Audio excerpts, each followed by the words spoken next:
This is Chandler. He used to have a pretty sweet life.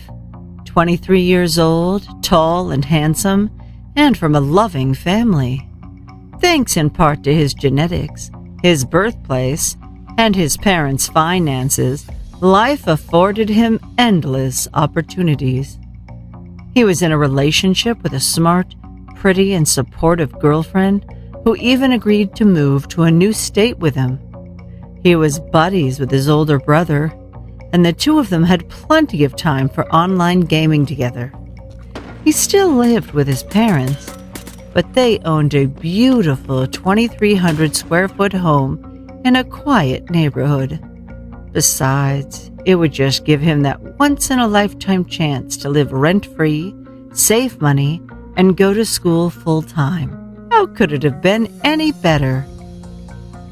Well, how about a paid internship while his parents pay his tuition?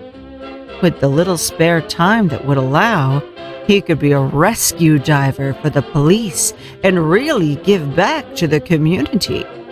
But why not shoot for the stars, maybe even literally one day? A job at SpaceX might make that possible. The lofty salary and great benefits would certainly make it possible to plan a nice wedding and maybe start a family. Chandler was really going places. In his mind. This is a man whose full-time job was faking having a full-time job, and it would lead to murder.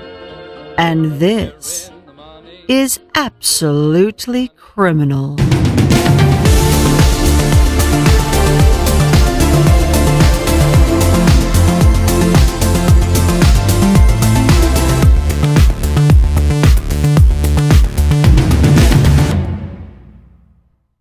Chandler Halderson lived in DeForest, Wisconsin with his parents, Bart and Krista. At 23, that's not remarkable, especially during the global pandemic we must endure. But Chandler wasn't satisfied with unremarkable. He had an alter ego, and he was vicariously successful, talented, and in demand. He lied about his life to everyone he met, whether in the real or virtual world. He had a fake job that seems like it was more work than actually being employed, and he was offered another pretend career that was so lucrative and impressive that his very real girlfriend was willing to give up life near her family and follow him to Florida. He was going to work in the IT department of SpaceX, the Elon Musk-headed company that plans to launch a rocket to Mars. Unfortunately, Chandler was no rocket scientist. For reasons unknown, he was dissatisfied with his current life. He felt compelled to lie to family and friends, and in a snowball effect, one deception led to another. Each falsehood had to be more grandiose than the last, and eventually ended up with Chandler blasting off to Florida for a prestigious position that paid $80,000 a year. We're just surprised he didn't pay himself six figures. It's kind of like having a lucid dream when you realize you're in and can take control. As long as you're making shit up, why not fly like a bird over the Grand Canyon instead of just sipping coffee and reading the newspaper?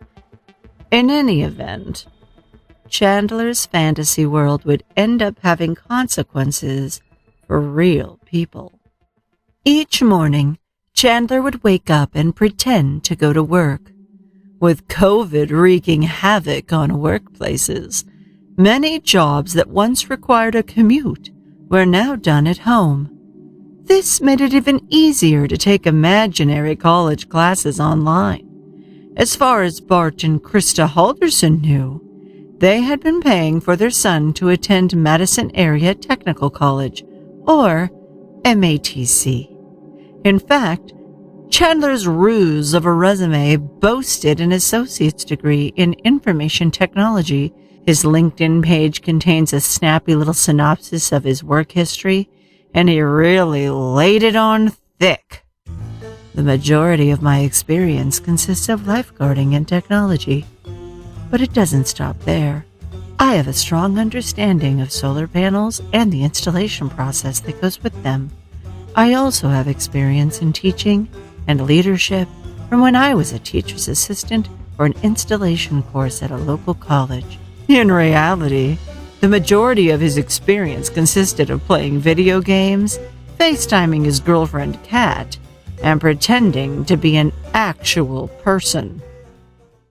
Whenever a major event in Chandler's life was supposed to happen, something would prevent it. He was a bit like doomsday predictor Harold Camping, who famously prophesied the end of the world. When each date he divined came and went without apocalypse, there would be one excuse or another. Then he'd redo the math and prognosticate a new date of doom. In much the same way, Chandler always had a ready excuse, so he could hit the snooze alarm on reality and the dreaded day he'd be discovered for what he really was. Anything for a few more days, hours, or even minutes inside his cocoon of concoctions. Chandler created whatever cast of characters was called for by the situation. When he wasn't receiving a paycheck, he set up email accounts for a faux boss, a fictional human resources manager, and a non-existent payroll clerk.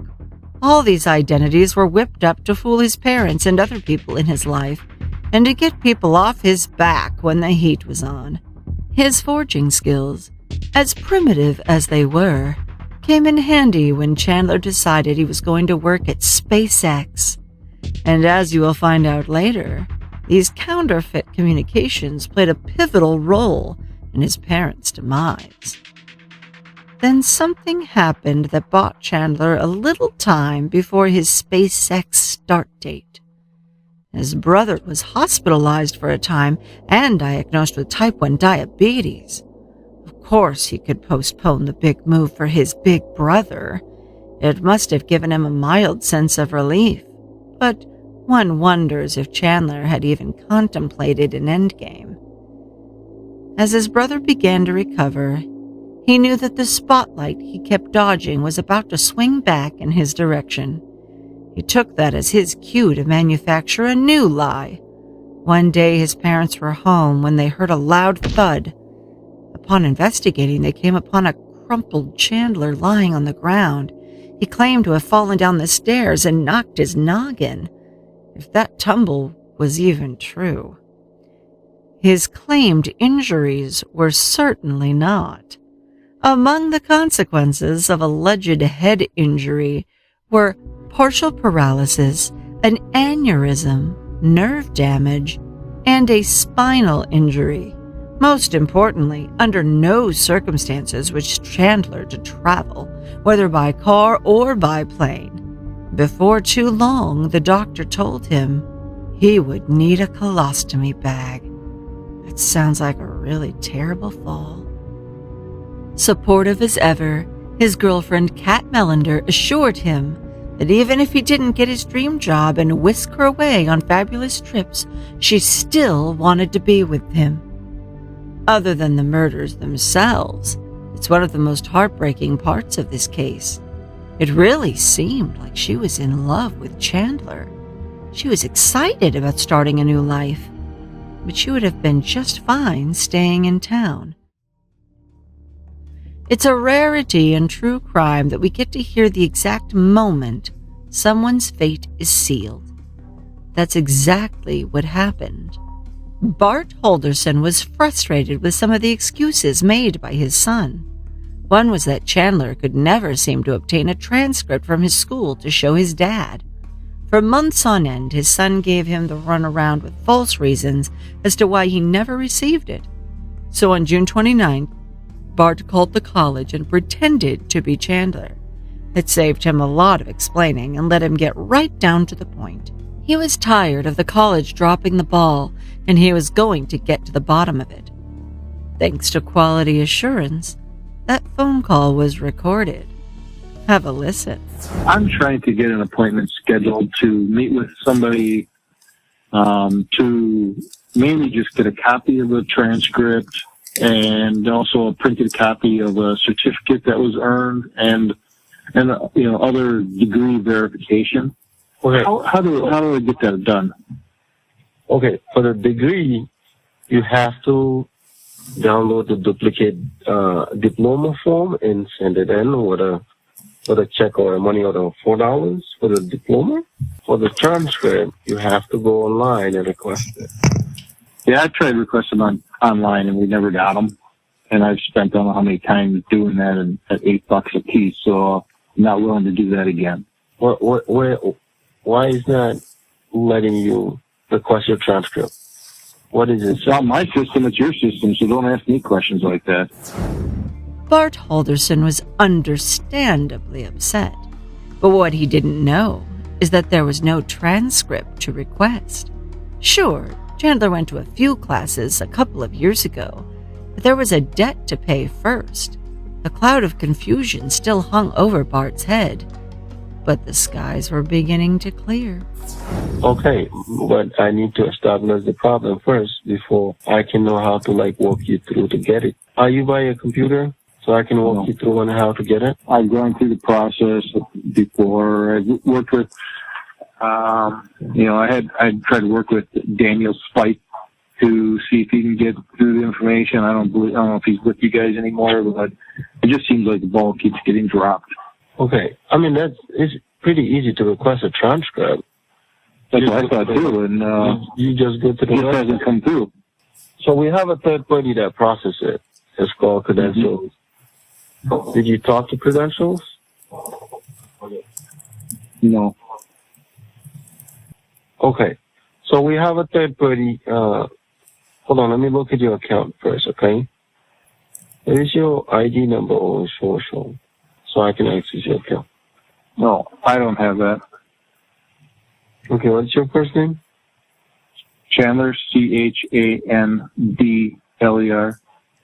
Last name is Hald as in David, Erson. Okay, so it looks like you owe a balance. You owe a balance of $2,349. That's why you can't request it. Okay.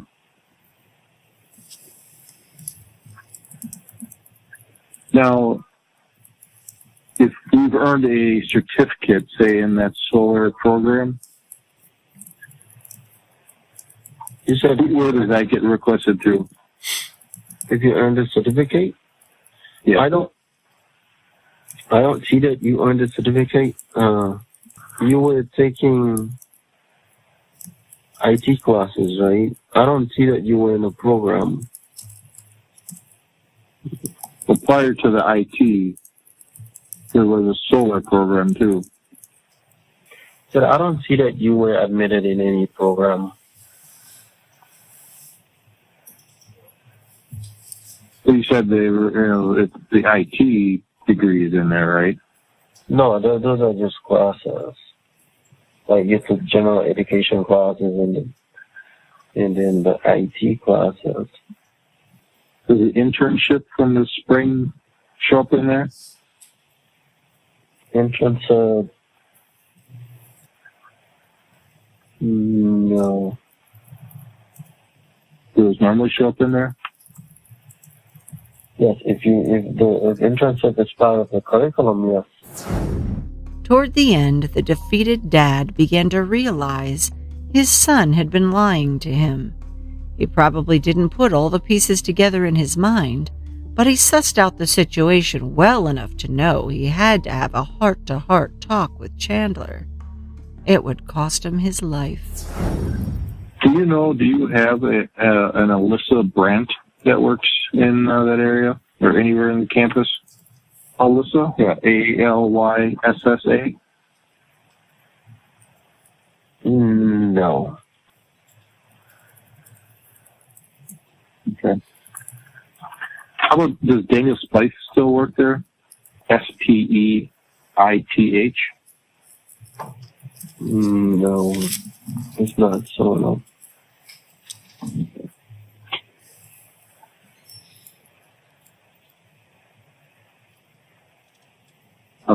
That should do it then. Okay, thank you for your help. With the phone conversation concluded, Bart unknowingly set evil in motion when he sent this text to his son. I spoke to Omar Job. Chandler had been impersonating college employees, creating fake emails, and even talking to his own father on the phone at one point, pretending to be a school administrator. All the email addresses for people that worked at the college ended in @gmail.com. Had Bart been a little more tech-savvy, he might have spotted that detail and realized that communications weren't coming from the school. 2 days after Bart's telephonic epiphany, he sent what would be the final text to his son. "I'm ready when you are." This was in reference to a meeting Bart had set up between himself, Chandler, and Omar Job. Sometime before that meeting, Chandler shot his father in the back multiple times. And so ends July 1st, 2021. On Friday, July 2nd, Krista Halderson was expected to be at work. When she didn't show up and her boss couldn't contact her, co-workers became concerned. Krista took her job very seriously, and they knew she would never pull a no-call, no-show. Something had to be wrong. Did Krista show up for work, if you know, on July 5th, 2021? No, she did not. It was my day off. I was concerned that she hadn't shown up on the Friday before. I went into work to see if she had come to work and if anyone had heard from her, even though it was my day off. But again, no call, no show that day? No call, no show. I texted her a little before 9 o'clock when it was apparent that she hadn't shown up. That text was never delivered. Then, presumably to buy himself some time for whatever one does after the stone-cold slaying of his own father, Chandler texted his mother, asking her to get soda on the way home from work.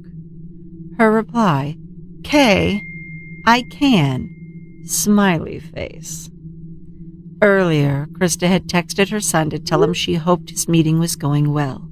Supportive and concerned until the end, she certainly couldn't have known that shortly after walking through her front door at 5:12 p.m., requested soda in hand, she would be murdered by the son she'd loved unconditionally since birth. Why the drastic solution to the molehill-sized mountain Chandler made in his mind? Was his girlfriend next? Assuming he hadn't committed the most solvable crime in the history of police work, with its extensive electronic documentation, what was his next move? Chandler Halderson was not even close to getting away with it.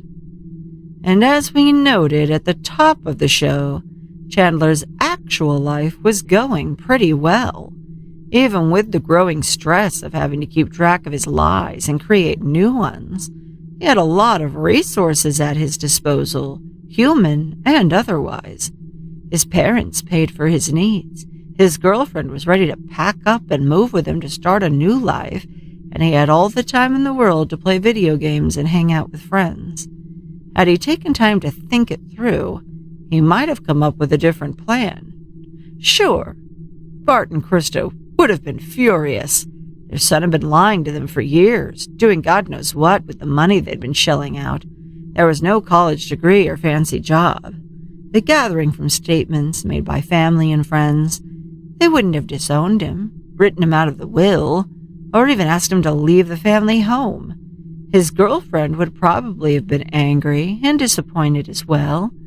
But isn't it more likely than not she would have forgiven him after the heat of the situation had cooled? His friends would never let him live it down, but after the sting of embarrassment had time to fade, wouldn't they have gotten past it?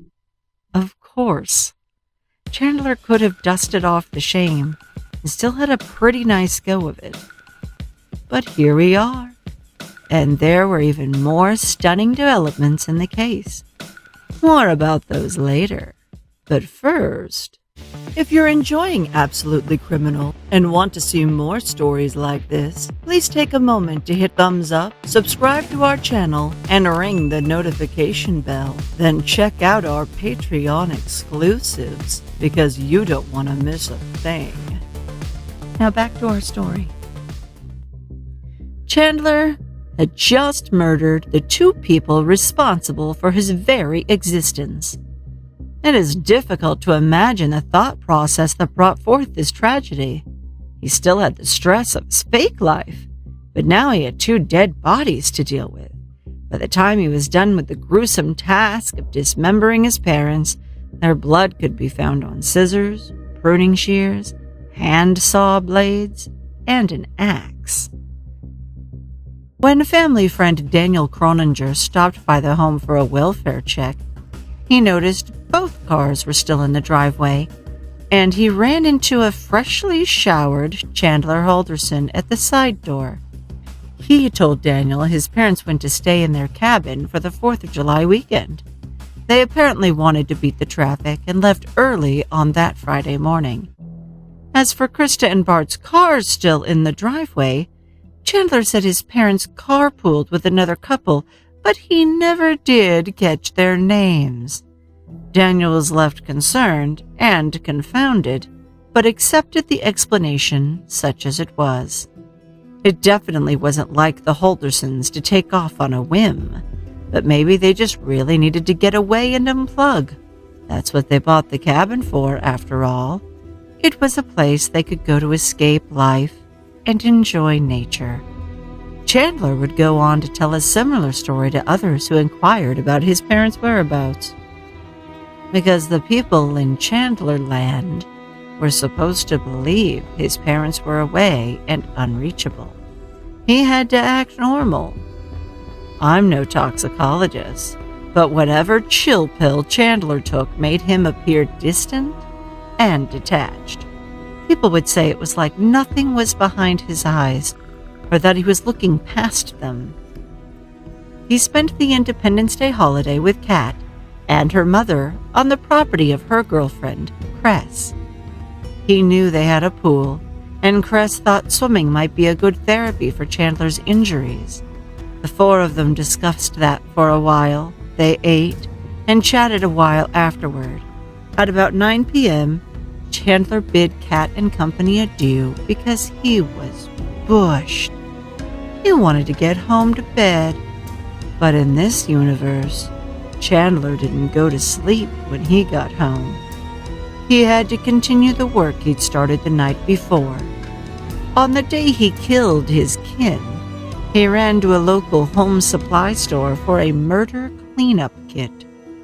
Then the cold-hearted culprit put his parents on ice and began to cut them into pieces. One by one, he incinerated them in the living room fireplace. He stayed up all night, shoving parts of his mom and dad into the fireplace they likely relaxed in front of. The family home was now a pseudo-funeral home. A blazing beacon of light could be seen waxing and waning all night from a neighbor's security camera. It is thought he was unprepared for the vigorous nature of the blaze and began to panic when the flames escaped and licked the mantel, bubbling the paint above the fireplace. He likely threw water on the inferno, and a glass panel was shattered by the rapid quenching of the heat. Chandler got a nasty cut on his big toe, now leaving his own blood at the scene. It was the lie he told to his girlfriend Kat that was the biggest whopper. She was friends with his parents and even texted and hung out with Krista. She thought it was odd that Mrs. Halderson hadn't called or texted while at the cabin. Kat wanted to text her and ask if everything was all right, but Chandler warned that would only make his mother upset. He said both of his parents were so pissed off about the fireplace that they grounded their adult son. His girlfriend was not allowed to come over and play. Kat likely had the reaction you just did, but she didn't pursue the matter. As you will see later, Chandler has a strange effect, at least post-homicide. Virtually everyone that had contact with him after the murders was, for lack of a better description, creeped out by Chandler's demeanor. If he was acting anything like in this police interview, that's understandable. Chandler has the deadpan delivery of a David Blaine, but without all the magic. After a little observation, one begins to suspect there's nothing really there at all. He's like a missing person within himself. He was trying to be calm and cool, a real Mr. Nonchalant. He nailed this, actually. What he failed to simulate was any concern for his parents that have supposedly been missing for a week. Or missing since whenever he received the last fake text from them. What's truly chilling is watching this footage, knowing what we know now about what Chandler did. Just a week ago, he killed his caregivers in the coldest blood, hacked and sawed them up into still-clothed pieces, and distributed and disposed of the remains over several days. Enjoy. Do you understand the rights I just read you? I do. Okay. Realizing that you have these rights, are you now willing to answer questions or make a statement?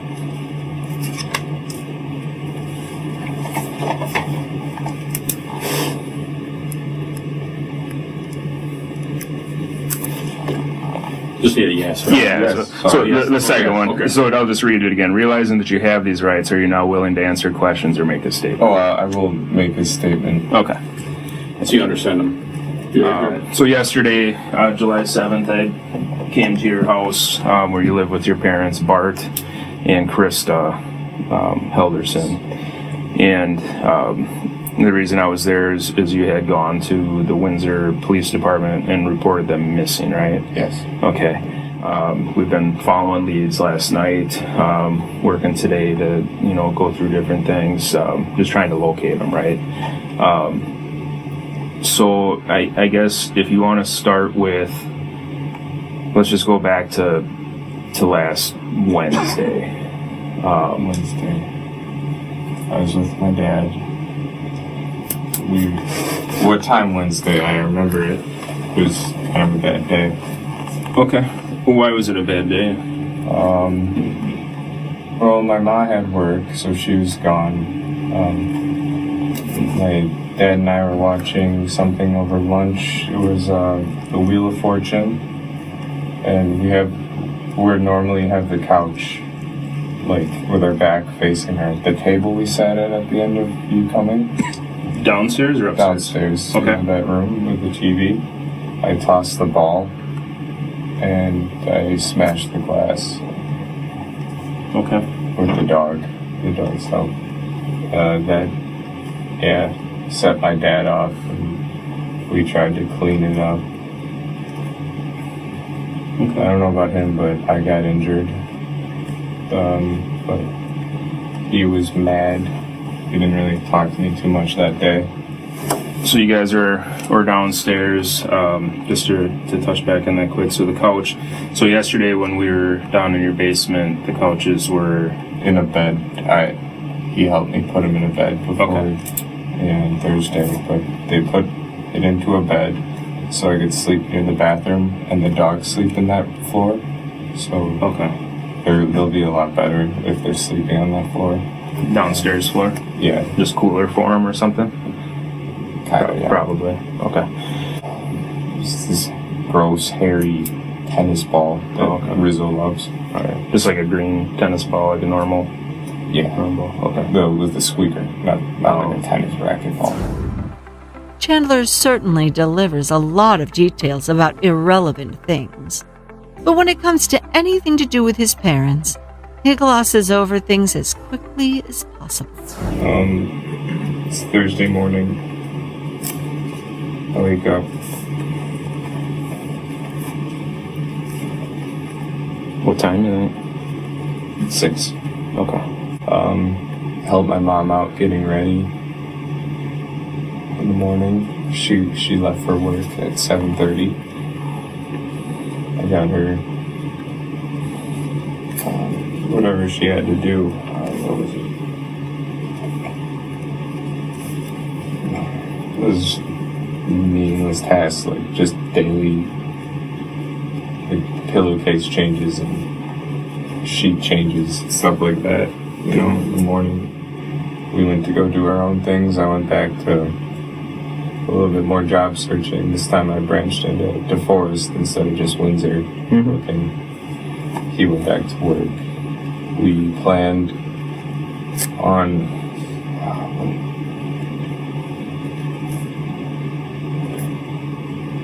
something went well. Oh, we were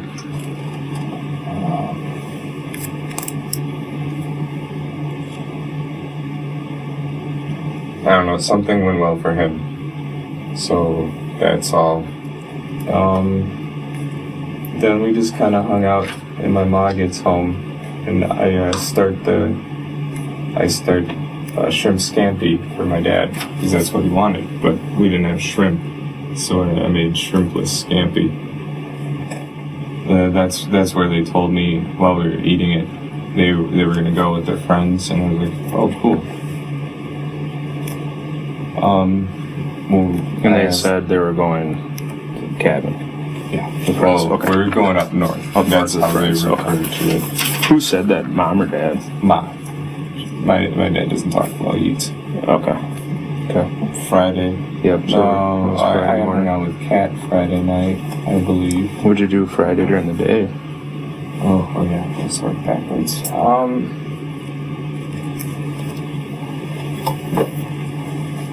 I kind of took the day away. I played video games. Okay. Parents are gone. Why not? Right? Yeah, I didn't do anything that I should have. I should have been cleaning and all of that. In the morning, I'm a little worried about my family. I think I called my mom. Oh, throughout I've called. I don't know the times though. Throughout the weekend, I mean. But I called my mom, I believe, in the morning. There's along those lines, and I get a text from her. Alright. So went to Cat's house Sunday to eat. What time do you think you went over there? Food at 3:30. That's what I said. So about 3:30 you went over to Cat's? Oh, I was at Cat's well before. I was at their noon. Okay. There's like a little pool up at the Cress's house. Oh, She's been helping me with my walking and everything, and they get me there.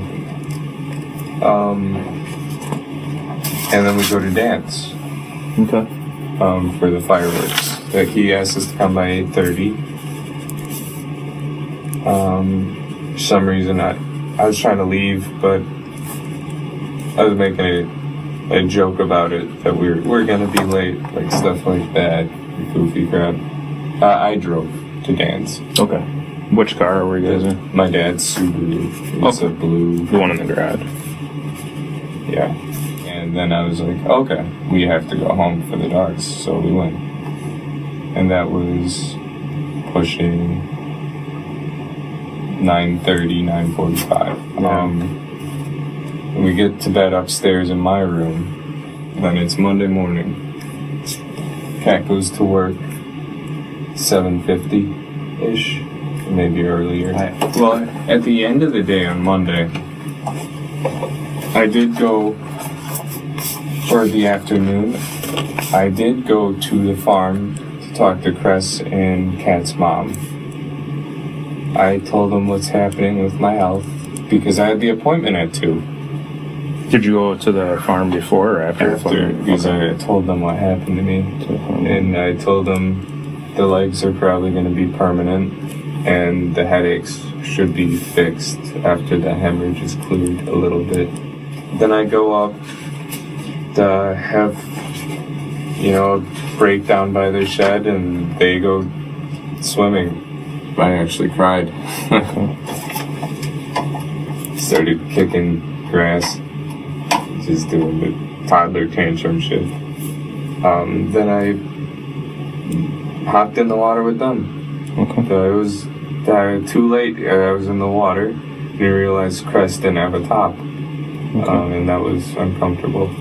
But I talked to them more, and that's when she brought up the housing situation, how she doesn't like, how my parents are. What were you having a breakdown about?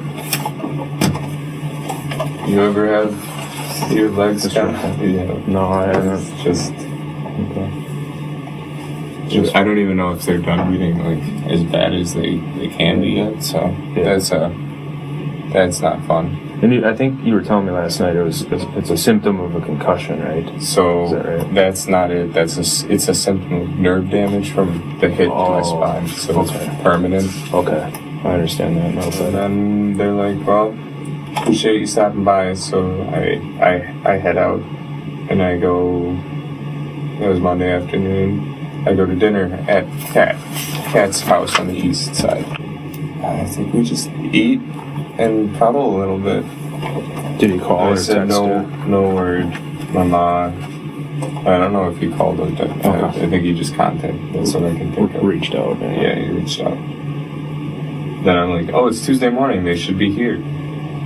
Did your dad get injured at all when the glass broke? Did he step on any? He sent me up, but I don't doubt it. When he gets mad, he's not thinking.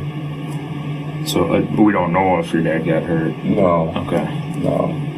But my best guess is that guy reached in the fireplace and cut off his arm or something. I don't know. Is there any reason to believe mom or dad's blood would be somewhere in the house? Have they been injured at all that you're aware of? Oh, my dad scratches his psoriasis till he, gushes blood. Okay. Gushing. Describe gushing to me. Enough to run down your leg, like cover your leg, I suppose. Like, he has it on his knee. So when he does this, it just, drips down. I ask him to stop, but he doesn't do it when he's stressed out. Yeah. He just kind of it's his tick. Yeah, probably itches. My mom's blood, just from her bloody noses she gets sometimes when she wakes up. That's why we've been doing the humidifier and dehumidifiers. Yeah. Probably downstairs you get the... We have to do multiple of them, but she can't be in the living room too long because that's a dehumidifier. And if she does, her nose gets bad. Not like a regular one, she gets it bad. But she either goes to the kitchen to fix it, her vanity, or the bathroom. When she has bloody noses, are we talking there's just spraying around? Is it just dripping? Well, it's not squirting, but it's just dripping, and she doesn't notice it. Okay. She can't feel it anymore. Okay. We got all the background, I think, right? Yeah, I think so. So I think it's time we start talking about what happened to your parents. Like the truthful version. Okay. Okay? So we have 20 pages of writing. We're going to start with a clean white piece of paper for you to start telling the truth. Okay. What? Because listen to me. This is the only chance you're going to have to tell us the truth. Okay. Okay? What? Listen. I can't tell you what we know, but we know you're not telling us the truth. We know your parents are no longer with us. Okay? And we know the reason why. Okay? You need to tell the truth. Listen. You need to tell the truth about what happened and just tell us why it happened. Okay? If something happened, if you were defending yourself, or if you just got fed up with stuff, you need to tell us the truth. Okay? This is your chance to tell us why. Okay? I'm not BSing you. Okay? So can we do that? Okay. Okay.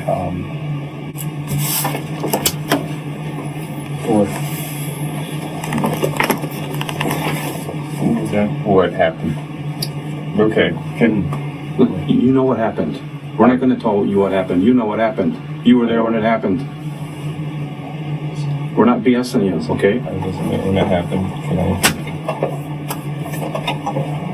We know more than you think we know. I understand. There's people that have told us things. We have evidence. We have proof that more has happened. Okay. So your parents never made it to the cabin, and I think you know that.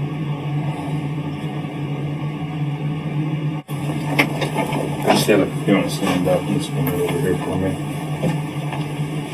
get them in your pockets at all? Wallet. Just wallet that just put in there. Oh. One piece of the puzzle was put in place 1 month earlier when a friend Chandler met through the online first-person shooter Call of Duty, Andrew Smith, visited the Halderson home. He drove from Kansas, although when they first met, Smith was stationed with the U.S. Army in Germany. He's a colorful character, and he didn't hold back on the stand. Andrew gifted the Russian SKS rifle to his friend, but that's where his responsibility ended, as you'll hear in his testimony. Had you ever been to Wisconsin before? No, sir. Okay. It's a long drive up here. No shit. Yes, sir. It's okay. So everyone slips up. I'm showing you what's been marked. Let's talk a little bit about, I guess, that time period in which you met Mr. Halderson. You said you were stationed over in Germany. Yes, sir. Were you in the military? Yes, sir. What branch? Army, sir. And where in Germany were you stationed? Ansbach, sir. And whereabout is that? Middle of BFE, sir. And how did you meet someone who lived here in Wisconsin while you were in Germany? Playing video games on Arma 3 server, sir. About what time was this? What year was this? I want to say it was 2019 or 2018. It was shortly after my son was born, sir. And how often, if you just had to give us a general overview, how often would you play video games with Chandler online? Almost every day, sir. Okay. And would you be talking and communicating during that time period? Yes, sir. When you came back to the United States, what state did you move to or live in? Kansas, sir. Is that your home? For now. Okay. At some point, you decided to come visit Chandler. Yes, sir. Whenabouts was that? Sometime during, I think it was June, sir. Of this past year? Yes. When you visited Wisconsin to see Chandler, you brought him a gift. Yes, sir.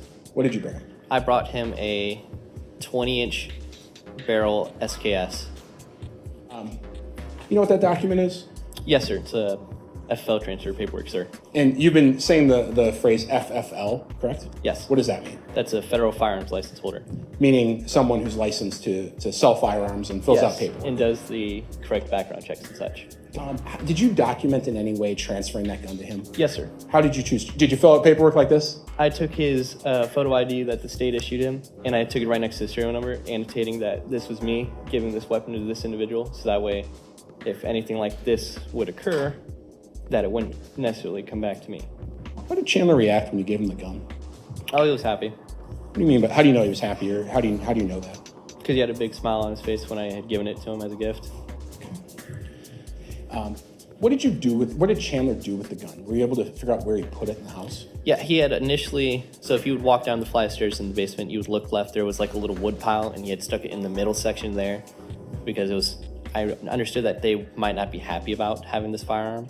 So, but he had told me he was going to be moving soon to do a career in SpaceX in Florida, so he was just going to take it with him and move out there with it.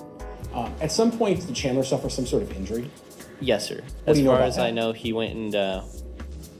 went down the stairs and had fell somehow and screwed up his head or his neck.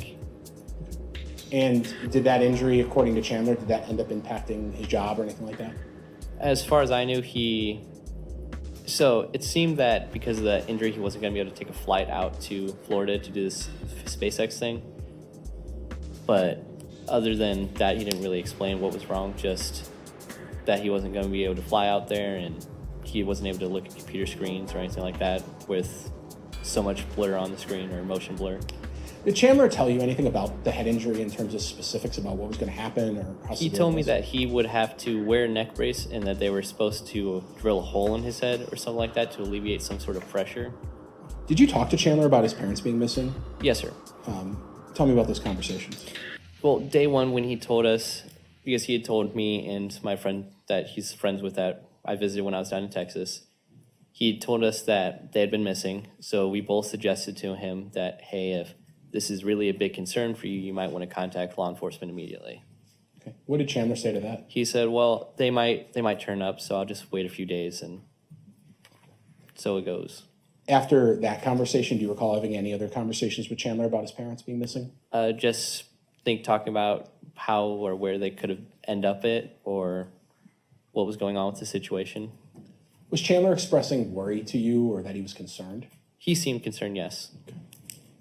You've been cooperative with law enforcement the whole time, haven't you? I'm not going to be a broken piece of glass, sir. Meaning you'll help if you need to. Yes. Okay.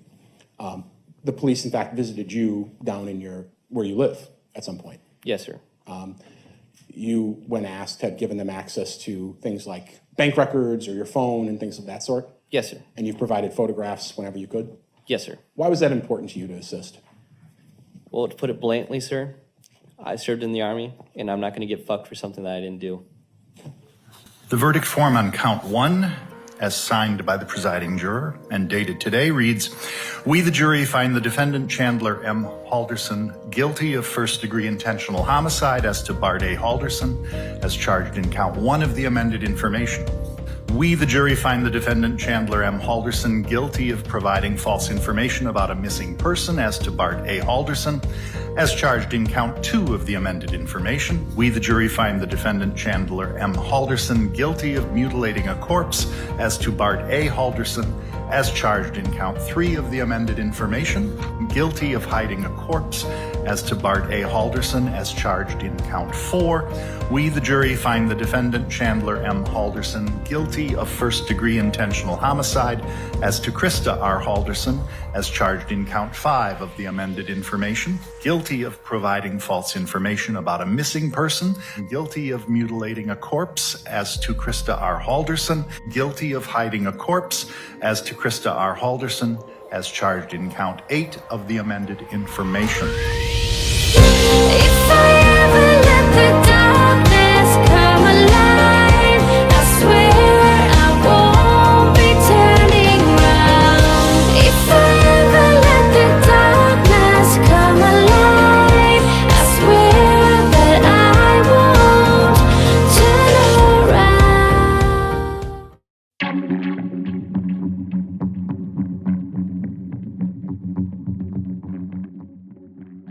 Occam's razor is a philosophical principle that can be paraphrased as, other things being equal, simpler explanations are generally better than more complex ones. This largely holds true in our daily lives, and explanations for crimes are no different. Occam's razor sure took a beating when the facts of tonight's case were finally uncovered. This is the story of the most unlikely and elaborate kidnapping you've ever heard of. And this is absolutely criminal.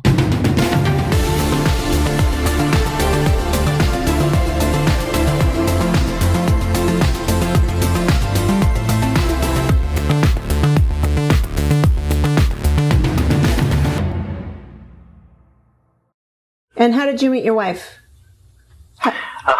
We met back in 2011 when, being my usual forgetful self, I left my ATM card in an ATM. She tried to chase after me to give it back to me, couldn't catch me, and then just tracked me down, brought me this card, and I messaged her back. Now, I knew it was a female. That's about all I knew about her. And said, "Hey, can I please buy you lunch? Thank you so much. That was really nice of you." And we, chatted back and forth a little bit. That kind of turned into dinner, and things went from there. We fell pretty quickly for each other. We dated for a while, then boyfriend, girlfriend, and then moved in. And then unfortunately, one of my mental health episodes kind of separated us. Although this man sounds like he's relaying a familiar story of falling in love, the mental health episode mentioned here was anything but typical. He didn't wallow in bed for a week, cut himself, or even go on a wild crime spree. He meticulously masterminded a crime that was so brazen and bizarre that it was disbelieved from the beginning. And he might have gotten away with it too, if it wasn't for one problem. He wanted credit. But snarky coverage by mainstream and social media made it clear nobody believed a word the victims said. as reporters had trouble keeping a straight face.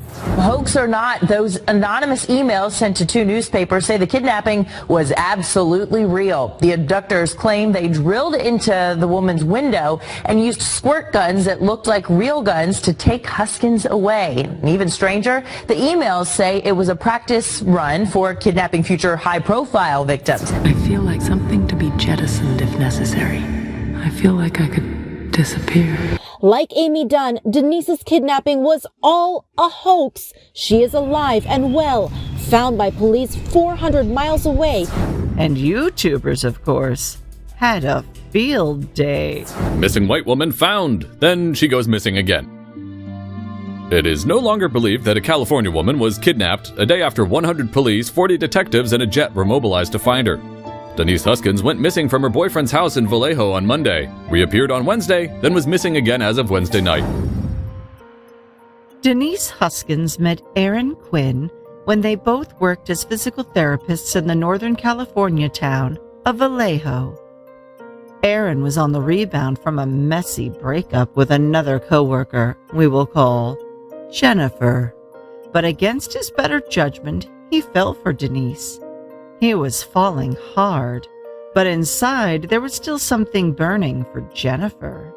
His heart, in a way, was still hers, even though she stomped on it at least twice. Jennifer had a thing for boys in blue, and had an affair with a Vallejo police officer and an FBI man. In spite of the infidelity, there was something about Jennifer that Aaron couldn't put out of his mind. One night, he left his phone unlocked, and Denise took a little peek at his text messages and found that Aaron and Jennifer had been communicating this whole time. And it was clear Aaron was still pining for Jennifer. Denise was livid. While she didn't immediately end things, the couple spent a week apart. The short break gave time for remorseful Aaron to rethink his choices and for Denise to find forgiveness. They would meet at his place Wednesday night, just to talk and go from there. All that talking led to lovemaking on the living room sofa. They didn't know it yet, but they weren't alone. A small drone hovered outside their huge bay window, silently recording their most intimate moments. Someone was watching. Aaron locked all the windows and doors before the couple went upstairs to his bedroom, where they fell asleep in each other's arms around midnight. Just 3 hours later, they were startled awake by a masked invader telling them to remain calm and do as they were told. It was a robbery, and if they behaved themselves, nobody would get hurt. Flashlight beams and red laser dots danced across the bedroom, suggesting several unwelcome visitors were roaming around the house. After blacked-out swim goggles were fitted over their eyes, they were moved to separate rooms, where headphones were placed over the ears of both hostages. Then a recording began, and they could hear what they described as yoga music mixed with wind chimes. A robotic, digitally altered voice explained that the interlopers were part of an organization of gentlemen criminals, sort of a poor man's Ocean's 11. They collected personal and professional debts, kidnapped for ransom, and settled feuds both foreign and domestic. They wore full wetsuits over their clean-shaven bodies, as well as gloves, face masks, and military-style boots.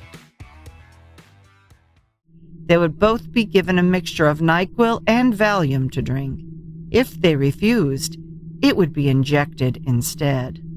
The couple cut their losses and knocked back the noxious concoction. The combination of benzos and antihistamines, he explained, worked best to subdue their subjects and ensure a smooth operation. The nocturnal terrorist forced Denise to zip-tie Aaron's wrists and ankles. He secured Denise in the same fashion, picked her up, and carried her fireman style to another room in the house. Though separated, Aaron and Denise could both hear what sounded like multiple people downstairs, up ransacking and robbing their home. The recordings continued to play, and the strange voice said that Jennifer would be taken and held for 48 hours. Both Denise and Aaron were shocked to learn that the whole mission they were on was meant for Aaron's ex-girlfriend. Was it a case of mistaken identity? Both women were blonde and white, but the similarities ended there. But they were here now, so they decided they might as well practice their protocols. Aaron would need to withdraw $8,500, await further instructions if he wanted to see Denise alive and unharmed. Little did he know that what seemed like an end goal would really be the start of a living nightmare. Denise lived her own nightmare, and it was looking less and less likely she would wake up from it. After giving Aaron a crash course in kidnapping for ransom, the attacker turned his attention to his prime target. He lifted Denise, carried her to the garage, and opened the trunk of a 2000 Toyota Camry, Aaron's daily driver. Her wrists and ankles still bound, he put Denise in the trunk, where she laid in the fetal position. Destination unknown.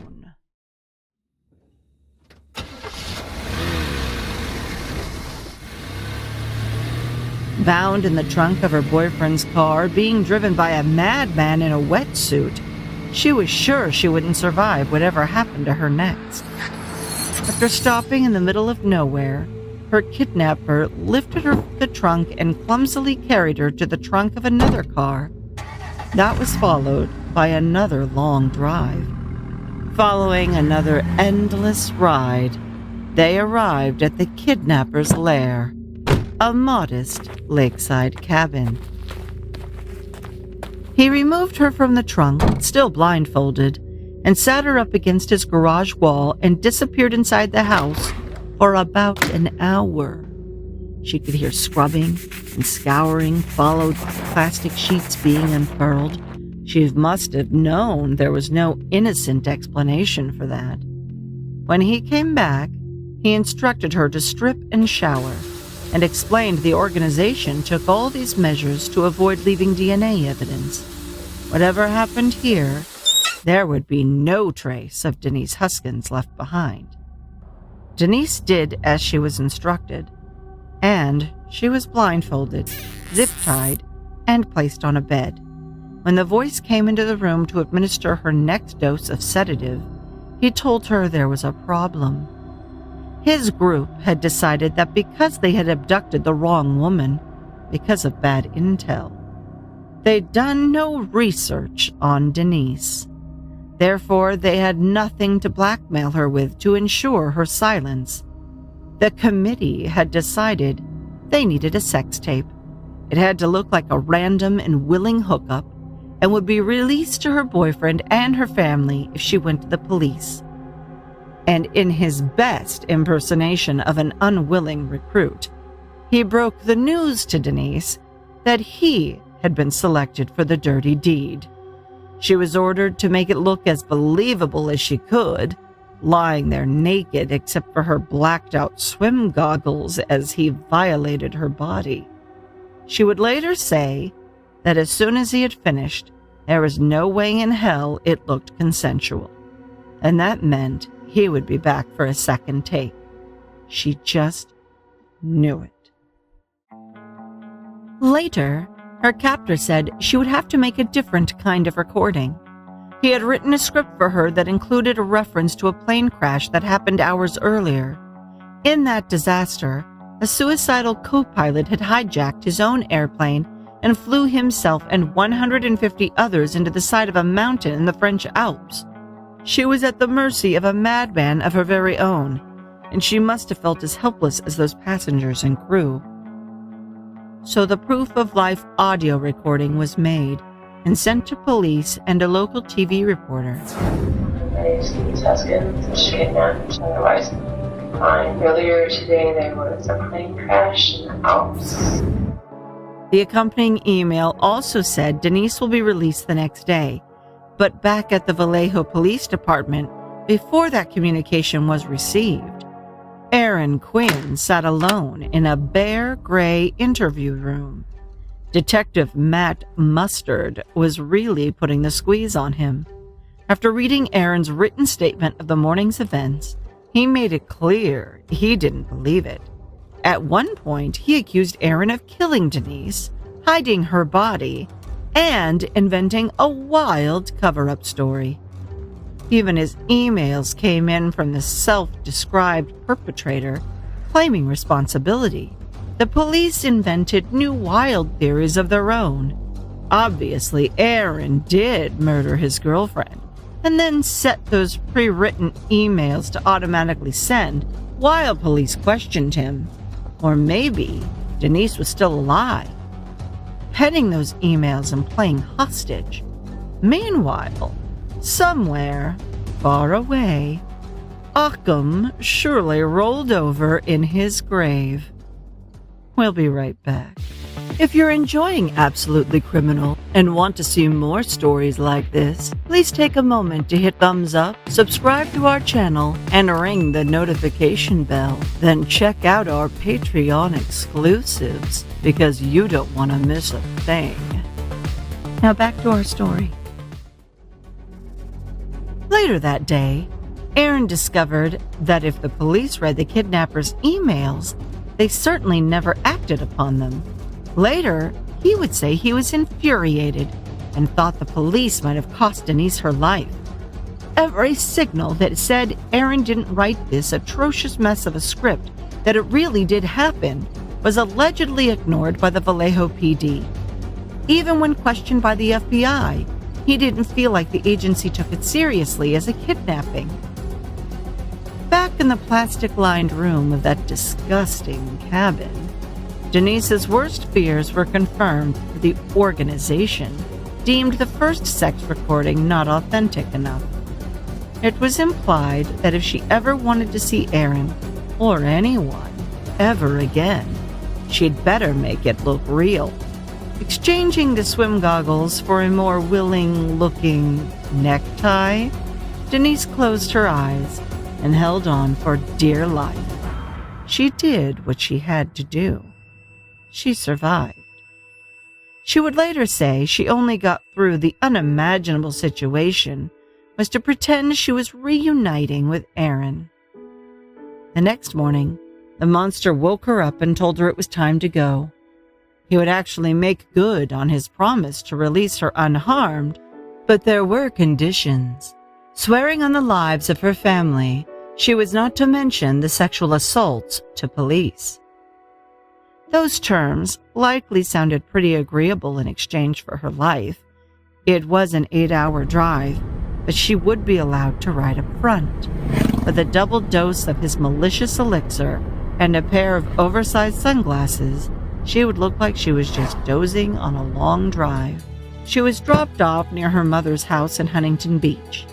She was instructed to kneel just a few feet from the road, count to 10 slowly, then remove her blindfold. She did so, and her imprisonment was over just as quickly as it had begun. Her torment, however, was far from over. She was about to be victimized by the very people that should have been her heroes. Just as he had with Aaron, Detective Matt Mustard squirted out accusations at Denise. It was a hoax. She didn't look like a kidnapping victim to him. Did she ever ask him to let her go?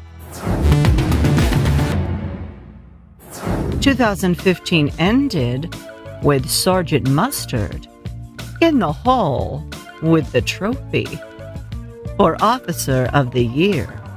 You can decide for yourself what that implies about the rest of that department.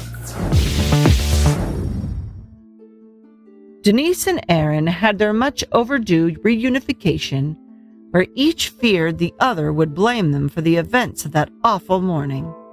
Nothing could have been further from the truth, and they talked for hours. She confided in him that she was raped and recorded, a fact she had actually denied to police. She had been threatened that if she mentioned sex, his organization would harm her and her family. They threatened Aaron's life too, but he was adamant that she had to tell the police. She bravely did so, and detectives were predictably skeptical. Denise Huskin's mother alleges that Mustard took her aside and said, in his experience, women who've been sexually assaulted often pretend it is happening again to relive the thrill of the experience. So that's the kind of lopsided logic Denise was facing here. Later that same evening on March 25th, Lieutenant Kenny Park, for some reason, felt the need to call the following press conference. Imagine devoting all of our resources, 24 hours a day, on what I will classify as a wild goose chase. It's a tremendous loss. It's disappointing, it's disheartening, and the fact that we've essentially wasted all of these resources for really nothing is upsetting. A few days later, the mystery maniac sent an email to Lieutenant Park describing the abduction in meticulous detail and demanded he apologizes to Denise for calling her a hoaxer. Finally, some logic we can get behind, but there was no apology forthcoming, and over the next 3 months, Denise Huskins and Aaron Quinn were the targets of ridicule from the public and tabloids alike. It is Mr. Quinn and Ms. Huskins that owes this community an apology. She gave a proof of life audio file. She basically says, I'm fine. I've been kidnapped. No. Everything sounds phony. June 5th, 2015, a couple was asleep in their home when at 3:34 a.m. they were awoken by flashlights, red lasers, and threats to their lives. The husband made the decision to fight the attacker, and in the scuffle, the nocturnal intruder lost his cell phone when it dropped to the floor. They successfully scared him off by bluffing that they had a gun. But then a striking twist. Court documents unsealed today detailing a home invasion last month, eerily similar to Huskin's case. That investigation leading the FBI to this home in South Lake Tahoe. That cell phone was traced to a man. His name was Matthew Muller. Inside, officials report finding Huskin's boyfriend's laptop and in a stolen car outside, goggles with blonde hair, just like Huskin's, still attached. The car's navigation system, they say, still had the Huntington Beach address in its history, where Huskins was dropped off in March. June 8th. At 7:15 in the morning, police surrounded Matthew Muller's cabin and took him into custody. There had been a few unsolved break-ins and sexual assaults with the same MO around the area for weeks. In each incident, victims were made to drink a mixture of NyQuil and Valium and were assaulted in a similar fashion to Denise and Aaron. An alert and competent Alameda County detective looked at the Vallejo case and compared it to hers. All the little details matched up, and she was surprised they called it a hoax. She contacted Mustard and the FBI. June 25th. FBI special agents finally met with investigators from the Alameda County Sheriff's Office. Aaron and Denise were informed of their findings, but the FBI needed them to keep quiet about it for the sake of the investigation. So for 2 more weeks, they were still the selfish hoaxers who faked a flamboyant kidnapping for attention, I guess? While police were quick to accuse the couple of fakery, they never really provided a good explanation as to why anyone would ever do that. Finally, on July 13th, the FBI announced in a press release that they had arrested Matthew Muller for the kidnapping in Vallejo. Denise and Aaron met up with their attorneys and had a press conference that afternoon. Nearly 4 months ago, we told you that Denise Huskins was right, that she was not only innocent of perpetrating a hoax, but that she was a victim of a very serious and violent crime. On July 20th, following a massive public backlash, Chief Andrew Badu issued a formal statement apologizing for the comments made during the initial investigation. They still maintain that they took the correct investigative steps with the information they had at the time. March 16th, Denise Huskins and Aaron Quinn would finally be able to confront Matthew Mueller on their own terms. During Mueller's sentencing hearing, they both looked their attacker in the eyes and told the world all the shocking details of what he had done to them.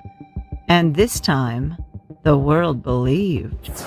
Denise Huskins confronted the man who kidnapped, raped, and threatened to kill her, staring down and delivering her statement directly to Matthew Mueller, saying, "The voice has a face, it has a name.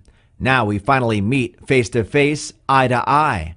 I am Denise Huskins, the woman behind the blindfold, the woman you drugged, tortured, raped, and attempted to manipulate."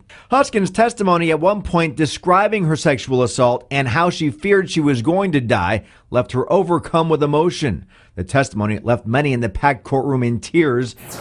Mueller, a Harvard-educated lawyer, was sentenced to 40 years in federal prison for the kidnapping and sexual assault of Denise Huskins back in 2015. He also drugged and tied up her boyfriend, Aaron Quinn. In this interview Mueller gave from prison in 2017, he was relaxed, talkative, and at times a little charming. He claims that when he pled guilty, it was out of enormous concern for Denise and Aaron's well-being. If nothing else, Matthew Mueller is a giver. Last time I pleaded, there were a number of reasons for that. Some of those will come out, but probably the biggest was that I just fell into a really severe depression while I was at the Sacramento jail. I didn't really care what happened to me. I didn't care if I went to prison for 1 year, 20 years, 50 years, because I pretty much had fixed plans to die anyway. And I had already decided that it was best to handle things a certain way. I wanted to try to do something for the victims, and it seemed like the best thing for me to do was to just kind of take a dive. And that led into the depression. And after that, I decided to just let that stand, even though there's an opportunity to come back and challenge it. Sexual abuse in prison is a serious subject, and we certainly don't wish to make light of it. But some of you may want to strike up the world's tiniest orchestra, microviolins and all, to accompany this next segment. It turns out that before I was brought here, I had actually just suffered a rape and a beating at the instigation of Bureau of Prisons officials. I was trying to help an innocent inmate named Christopher Eads. They didn't like that, so they basically put me in with some inmates and said, hey, any sort of raping or beating you feel like doing on this guy, that's just fine.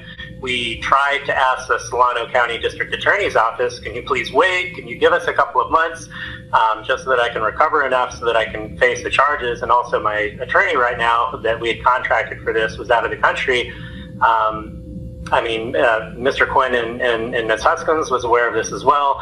And I guess they just said, no, we're not going to give you any sort of a delay. I've been told they were the ones who tried to time this so that I would be here.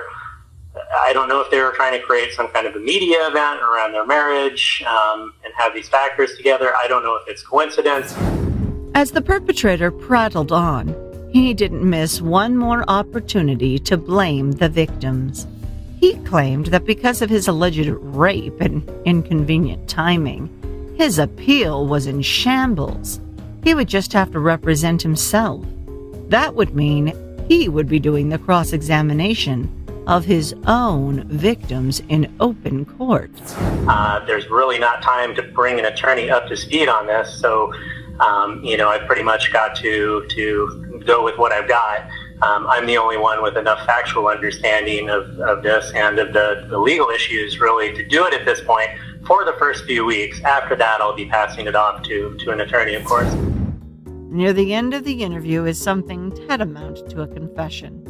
He's talking to the reporter about the legal help he's given inmates, although he is comparing it to Huskins and Quinn's situation. He has a hard time imagining what it must be like to be falsely incarcerated. There's a shocking number of innocent people in prison, more than I ever would have guessed, and trying to help them out is actually what Aaron and Denise had said that they wanted me to do. I was trying to do exactly that. I don't have a very long shelf life in restrictive conditions of confinement, which is what jail usually is.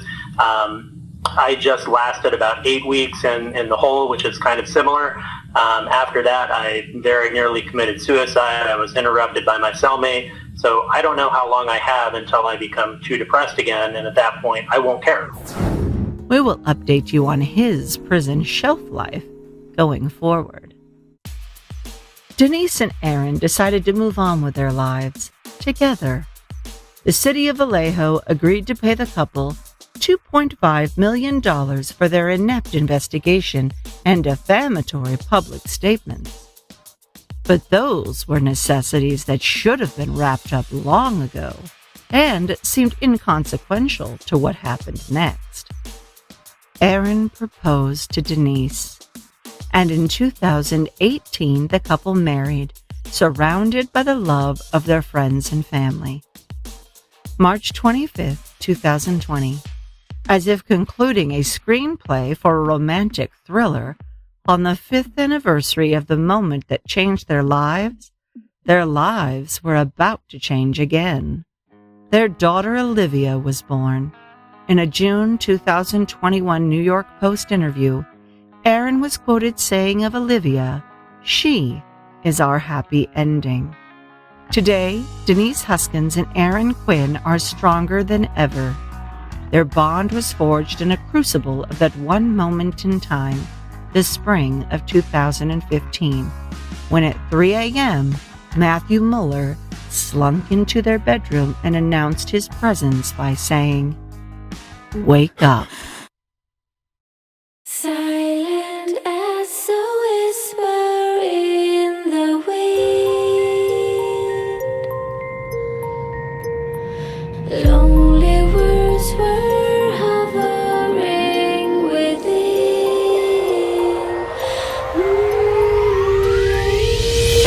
If I ever let the darkness.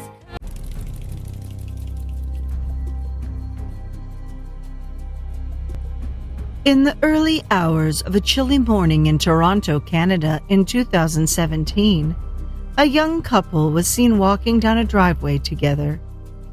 45 minutes later, only one of them came back up. The results of these 3/4 of an hour would devastate a family, shake the community, and have an enduring effect on a nation. In a hip part of town, known to locals affectionately as Gay Village, Tess Ritchie was nursing a nasty breakup. She decided to meet up with an old friend and paint the town. Boyfriends be damned. They drank and they danced late into the night and through the next morning. It was just what she needed. She probably overindulged in the adult beverages, but didn't she deserve it? By about 2:15 in the morning, however, the social lubricant had begun to exact a toll on her coordination and judgment. Her exuberance drew attention from the security staff at the club, and Tess and her friend were asked to leave. A brief argument ensued between the girls and the bouncers, and that attracted attention from a wolf in geek's clothing. This is the story of a woman who said no, and the monster who wouldn't take no for an answer. And this is absolutely criminal.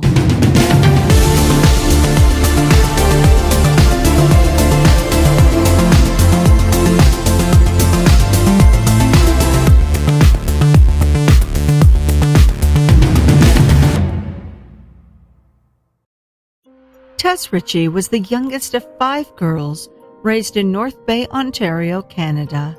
She moved to Toronto in 2014 and waited tables while she pursued her desire to take to the skies. She completed flight attendant training in 2017 and couldn't wait to get started. Shortly after taking residence in Toronto, Tess posted this video on YouTube describing an abusive relationship she said erupted with violence the day before her birthday the previous year. In September, I moved to Toronto for school. I met David, and we started hanging out, and then a relationship formed. You know when you figure something out when you're like, I know this isn't right, and I know I should probably not do this, but at the same time you're like, but I want to do it anyways. After having a bottle of wine, I went upstairs. I was tired. I looked at his computer and I told myself, don't be that girl, Tess, don't do it. But I had to. He got angry. We were up in his bedroom, and that's when he hit me. I remember during that altercation, he called me pathetic. Like, he looked me in the eye, spit in my face, and called me pathetic. For a week after that, a full week, I was begging for him to forgive me. In what world? Talk about no respect for yourself.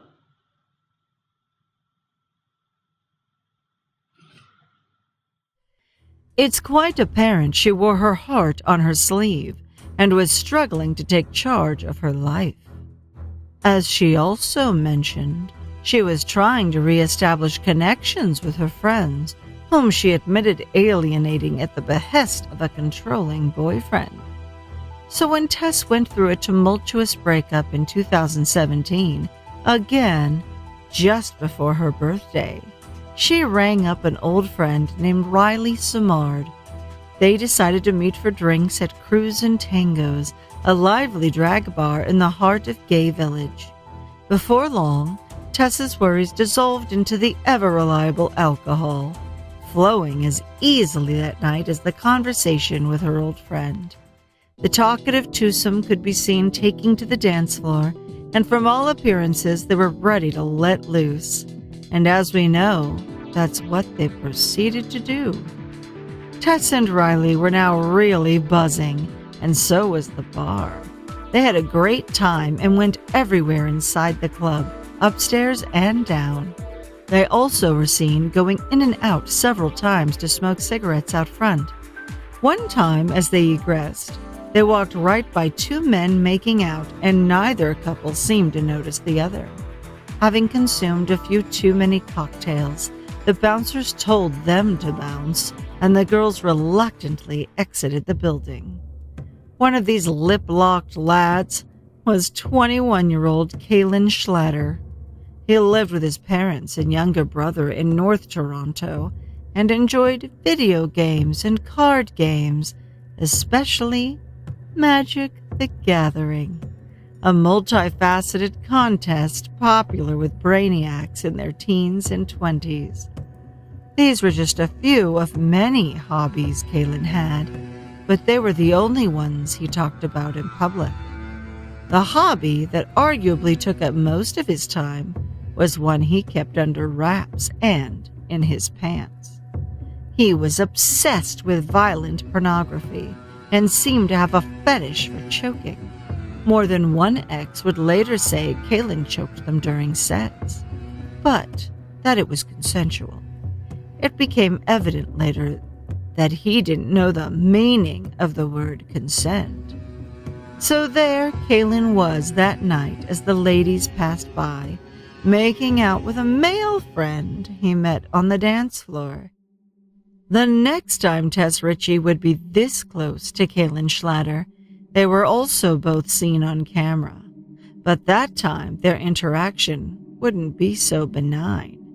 He did seem oblivious to Tess and Riley, but Kalen certainly noticed Tess at some point that night, likely observing her unsteady gait and having impure impulses as she further imbibed.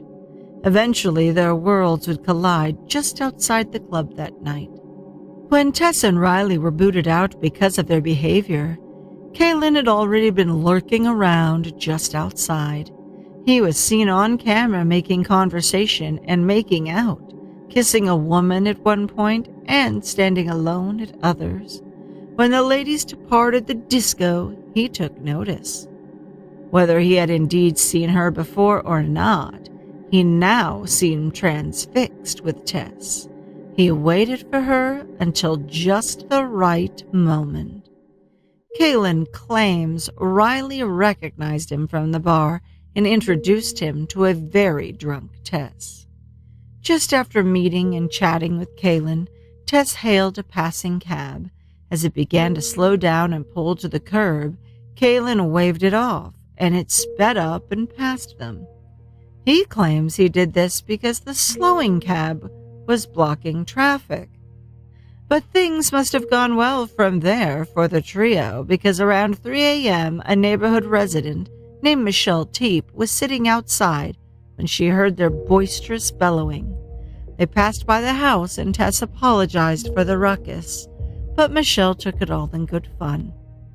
They remained there and bantered for another half hour or so. At about 4 a.m., Riley received a text from her boyfriend requesting her presence, and she left the other two. Kaylin gave Riley the impression he'd look out for her friend. She'd be safe, she must have thought. At precisely 4:02, Tess ordered an Uber. Over the next few minutes, Kaylin continued talking to Tess, and they sat on a bench together as she waited. At some moment, they got up from the bench and started walking together. At 4:14 a.m., they triggered a motion-sensitive camera when they walked up this gravel driveway. Frustratingly, we will never know what happened over the next 45 minutes, because it's then the camera is activated a second time, and this time, Kaylin strolled solo. The next day, Tess Ritchie's sister Rachel began to worry when she couldn't contact her.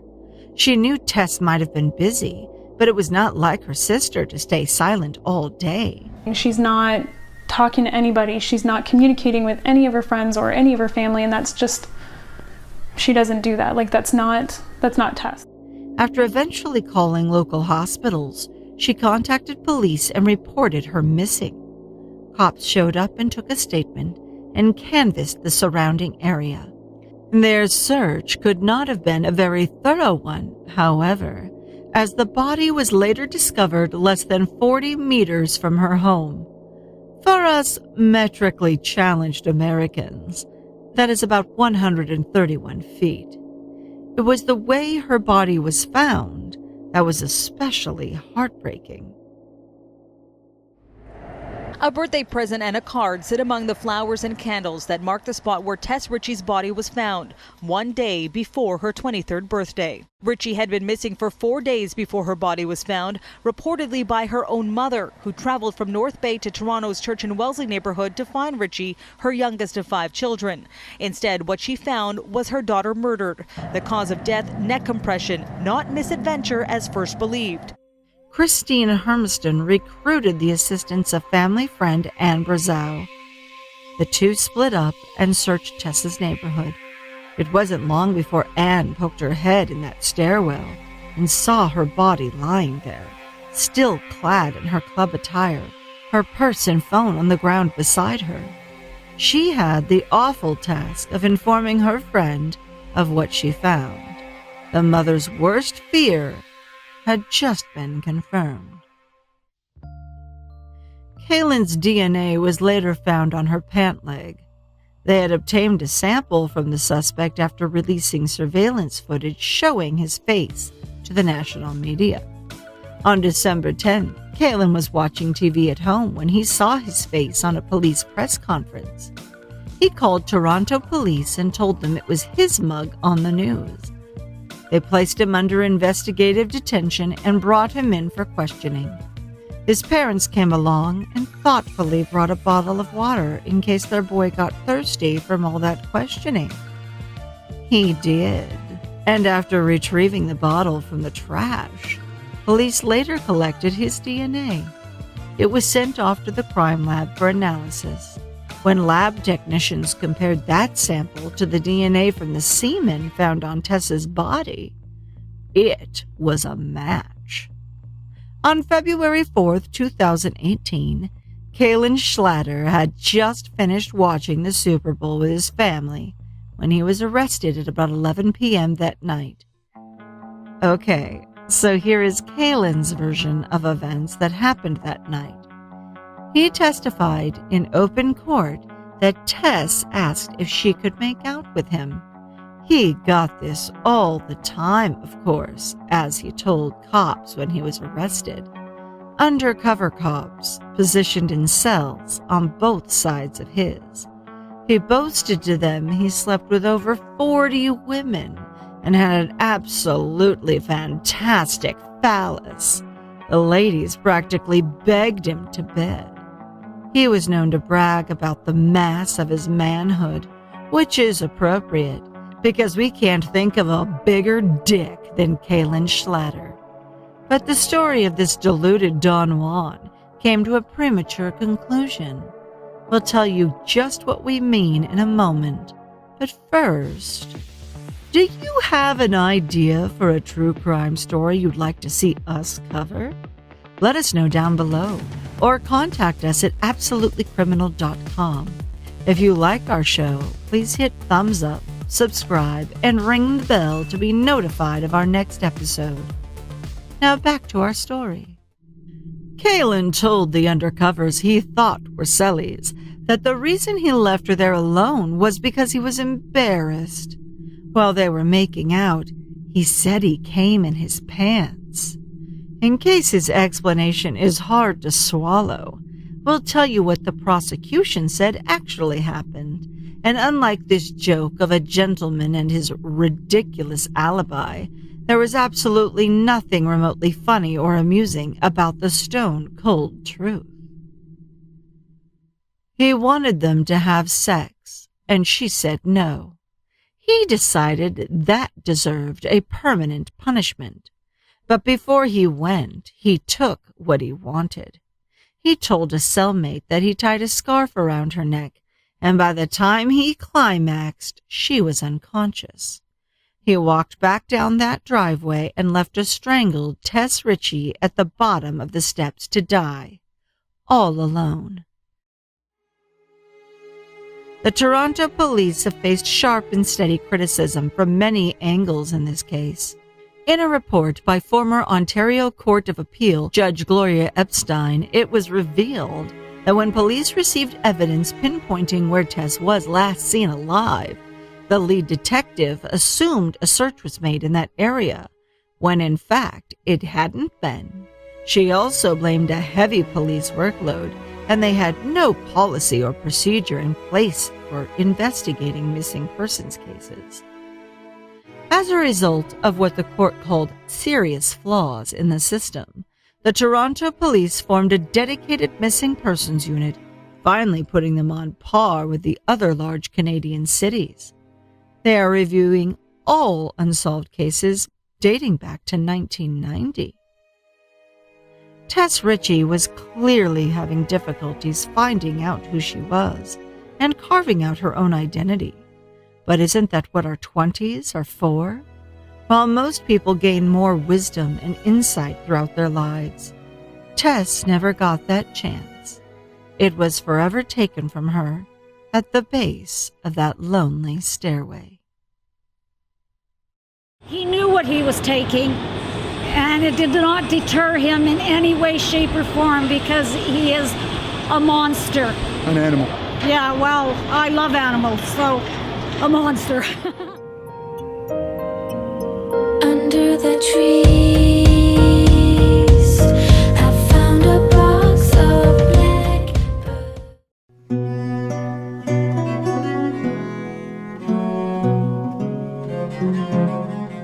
The Mona Lisa's enigmatic expression has enchanted people for centuries. Was she hiding a secret behind that mysterious grin? Was there more to her story than met the eye? The world may never know. More than 500 years after Leonardo completed his masterpiece, a Mona Lisa with a lesser-known smirk made her public debut. On June 22, 2018, Mona Lisa Perez did something so unthinkable that she's become persona non grata to many in her own community.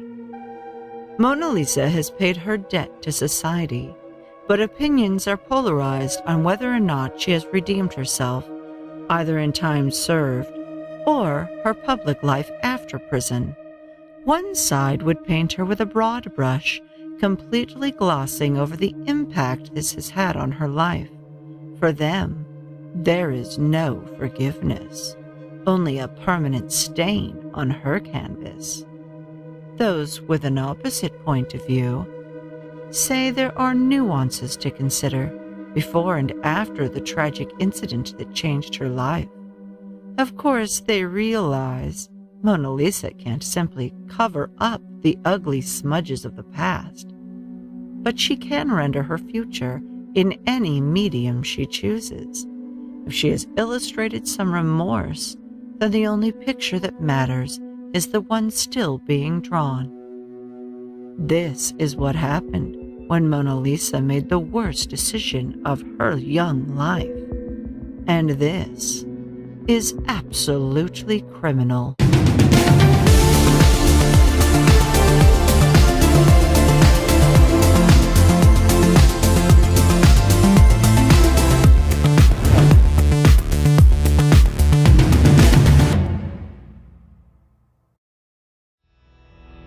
Would you want to be judged by the worst mistake you made in your 19th year of life? What if that error in judgment were so egregious that it ended another person's life, the father of your children? Should you be forgiven, and would you expect that forgiveness on social media?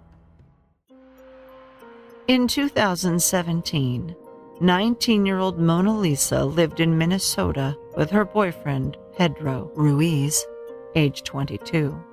They had started a vlog-style YouTube channel they described as the real life of a young couple who happened to be teen parents.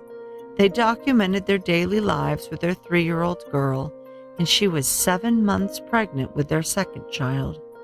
Pedro felt he had to do something really sensational to get them noticed in an overcrowded and underwhelming genre. He decided to start a new YouTube channel called Damn It Boy, which would feature exciting, death-defying demonstrations. What's up, everybody? It's Damn It Boy. Why did I choose that name? Well, everything I'm going to be showing you guys on my channel, you guys are going to be saying, Damn It Boy. Unfortunately, the first stunt he had planned was about as well thought out as the monologue that preceded it. I hope I capture all my audience like that. I hope that with everything I do, you guys can just be hooked on everything I do and just watch until I fail. There's limited challenges. I do a lot of challenges. And I do them until I only do challenges because they're just fun. He asked Mona Lisa, who was pregnant with their second child, to assist him in a stunt that was sure to go viral. He owned a .50 caliber Desert Eagle that was clad in gold. The powerful firearm is visually impressive and packs a punch matched by few other weapons. You've undoubtedly seen the Desert Eagle in films like 2002's Goldmember and video games like Grand Theft Auto 5. Also affectionately known to shooters as the Deagle, the gun has loyal fans and is popular on YouTube. If either of them had done a cursory search on their own platform, they might have seen one of the demonstrations of its devastating blast. Here, the projectile can be seen easily penetrating straight through this long block of ballistics gel, meant to roughly simulate a human body. There are even videos that clearly depict bullets fired from the gun, easily puncturing reams of paper. Pedro never had a chance. Yet there he was, describing to the camera in detail how he was about to die. His only subscribers were earned posthumously, and for all the wrong reasons. There's a lot of things I like doing in life that are just crazy. While everyone else is like, what? He did that? I can't believe he did that. How he is so crazy. Who's Pedro? Who's Pedro? Who's this Pedro? Is that the Pedro across the border? Well, yes, I am across the border. But I only look illegal. I'm not here illegally.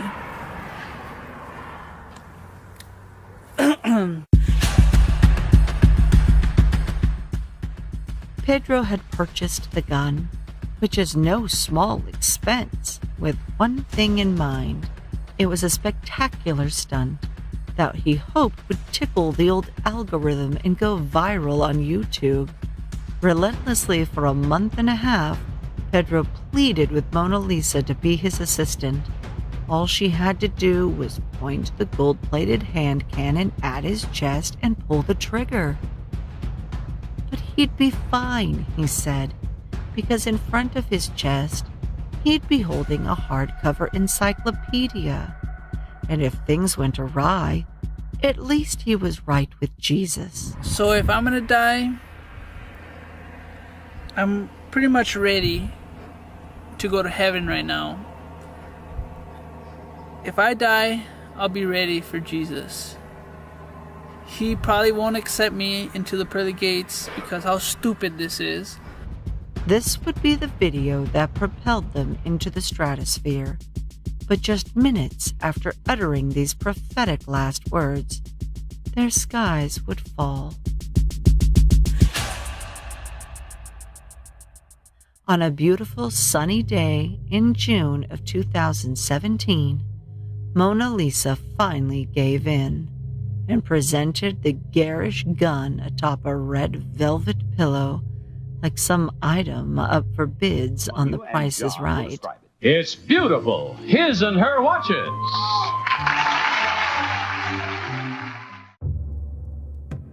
Pedro made a meandering introduction, appearing uncomfortable on camera and very nervous. Every week, I'm going to be bringing you guys new videos, crazy videos. I don't have much money, but it takes money to do the crazy stuff that I want to do. Crazy stuff. I love doing crazy stuff just so you don't have to. And with that said, I can't believe I'm doing this. Let's start with our first video. He said he lived for the adrenaline rush, and it was obvious his blood was already pumping. I don't want to talk about dying. I want to talk about bringing you guys fun, adrenaline pumping, crazy videos. Every week, I want to be doing something crazy. A lot of my friends come back to me and be like, Pedro, you are crazy, man. I can't believe it. The time had come.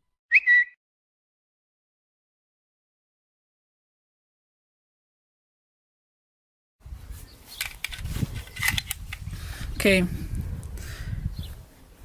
this is a .50 caliber Desert Eagle. The cool thing about this is it's tiger stripes. When you see a .50 caliber handgun, you're thinking, damn. What's crazy is this 300 grain .50 caliber bullet. The point of this video is I really just want to see if a .50 caliber bullet can go through a book. I'm going to stand behind it, and Mona Lisa is going to shoot it. The most trustworthy person that I trust in this world is my girlfriend. When Mona Lisa pulled that trigger, the bullet that blasted from the barrel pierced first through the book, then into his racing heart. Well, the Norman County attorney denied releasing video of the single shot that killed Ruiz, calling it offensive to common sensibilities. A transcript of the audio reveals her hesitation. Babe, I'm not doing this. I can't. If I kill you, what's going to happen to my life? Like, no, this isn't okay. As long as you hit the book, you'll be fine, Ruiz says. These pictures show she did, standing an arm's length away. His needless demise was all captured in high definition from two angles, all to chase clout, achieve fame, and garner likes. We are already out of adjectives trying to describe their dreadful decisions, and it gets much worse. Police say the couple's toddler was present at the scene of her father's death. Upon the video's release to the public following her sentencing, authorities decided to redact footage of the actual shooting. It was described by police as horrific. We're really trying to walk a fine line here between excoriating a couple of adults and forgiving a couple of kids. Putting the guilt on either one of them could be seen as blaming a victim, yet it seems pretty clear they were both old enough to know better. For the sake of their children, pending and present, perhaps there is no clear line here, but the public certainly seems divided. Dozens of subreddits are devoted to the case, which was also being played out on Facebook pages, YouTube true crime channels, and the mainstream media. Mona Lisa Perez reached a plea deal of second-degree manslaughter, for which she was sentenced to 180 days in jail. She would also be banned for life from possessing a firearm, and she was not allowed to sell her story. But this was not the end of the story. Far from it. Find out what happens next. But first, what do you think? Who was more to blame for this incident taking place, Pedro or Mona Lisa? Maybe they were equally responsible. Share your opinion with us below in the comments. If you're enjoying Absolutely Criminal and would like to see more, please hit the like button, subscribe, and ring the notification bell so you don't miss a thing. Absolutely Criminal is honored and excited to appear on Crime and Justice by Mentor Lawyer. We will have access to his raw materials and information that will improve the quality of our show, and we have some big plans in store for you. When they locked Mona Lisa behind bars, she served her time, and time went on for the rest of the world, which largely forgot about her. Her post-release life wouldn't have been easy, but she probably could have gone back to a relatively quiet life with her 2 children. But then she did something controversial. She was back with an all-new channel for a reinvented Mona Lisa Perez. I guess that could come off as pretty questionable and might upset a lot of people, but surely she would address the situation, bid RIP to her late beau, and move forward from there, right? Well, not exactly. Her first video and reintroduction to the world was entitled New Chapter, Conversations with Mona. It contained neither a conversation nor a clear explanation for what was ahead.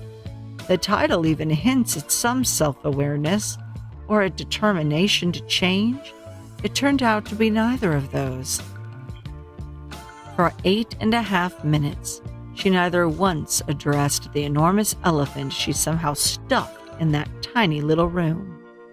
It's like a theater actor accidentally dropping or knocking over a prop on stage. A good director will tell their actors that if this happens to them, simply pick it up and move on. Otherwise, the audience will be fixated on that flopping prop, and they won't hear a word you say until it's dealt with. With Mona Lisa, our expectations as an audience were simply not met. So should someone be judged by the one very worst choice of their teens? It's our opinion. While you shouldn't be defined by one bad decision in your life, some bad decisions will define your life for you. It appears, at least for now, Mona Lisa is defined by that one squeeze of the trigger. We found a perfect system to replay.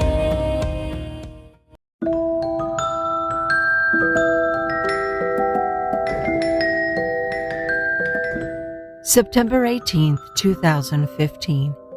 Judy Schultz received a phone call from her 79-year-old mother, Ora Lee Hawkins. She knew something was wrong immediately after saying hello. Her mother was in tears, sobbing so hard she could barely make out what was said. Even the words she could recognize between whimpers didn't make sense. Something about going on a trip to Colorado with somebody named Rose? But that simply couldn't be. Judy knew her mom would never miss Christmas with the family or be away from her grandson for any length of time. It just didn't sound like the immovable family matriarch she knew and loved. Ora Lee wouldn't just decide to pack up and move, much less announce it over a tearful telephone call. It may not have sounded like her, but her mother was indeed on the other end of that line. The words came from her mouth, but they were not her own, and Mrs. Hawkins was not alone. Her arm was being twisted, perhaps even literally, by someone else that night. As her stomach sank in a titanic swell of fear and concern, Judy gathered herself and rushed out of the house. After making only a 2-minute drive, she arrived at her mother's home to find it dark and empty. After her non-productive knocking at the front door, Judy hurriedly returned to her car and called her sister, Amy Day. The 44-year-old was living with her mother, who had just been over to Judy's house about 8 hours earlier to have a talk with her elder daughter. Apparently, all was not well sharing her abode with her adult offspring, who had a reoccurring drug problem, unrelenting unemployment, and a sense of entitlement that would make even the most committed Karen appear contrite. After talking to Amy, her sister was more confused and worried than ever. She said she received the same concerning communication from her mom, but being almost 150 miles away at her boyfriend's, there was very little she could do. She sounded concerned, but was the heart of Amy Day really dark as night? This is the story of Ora Lee Hawkins, demented descendant turned defendant, and this is absolutely criminal.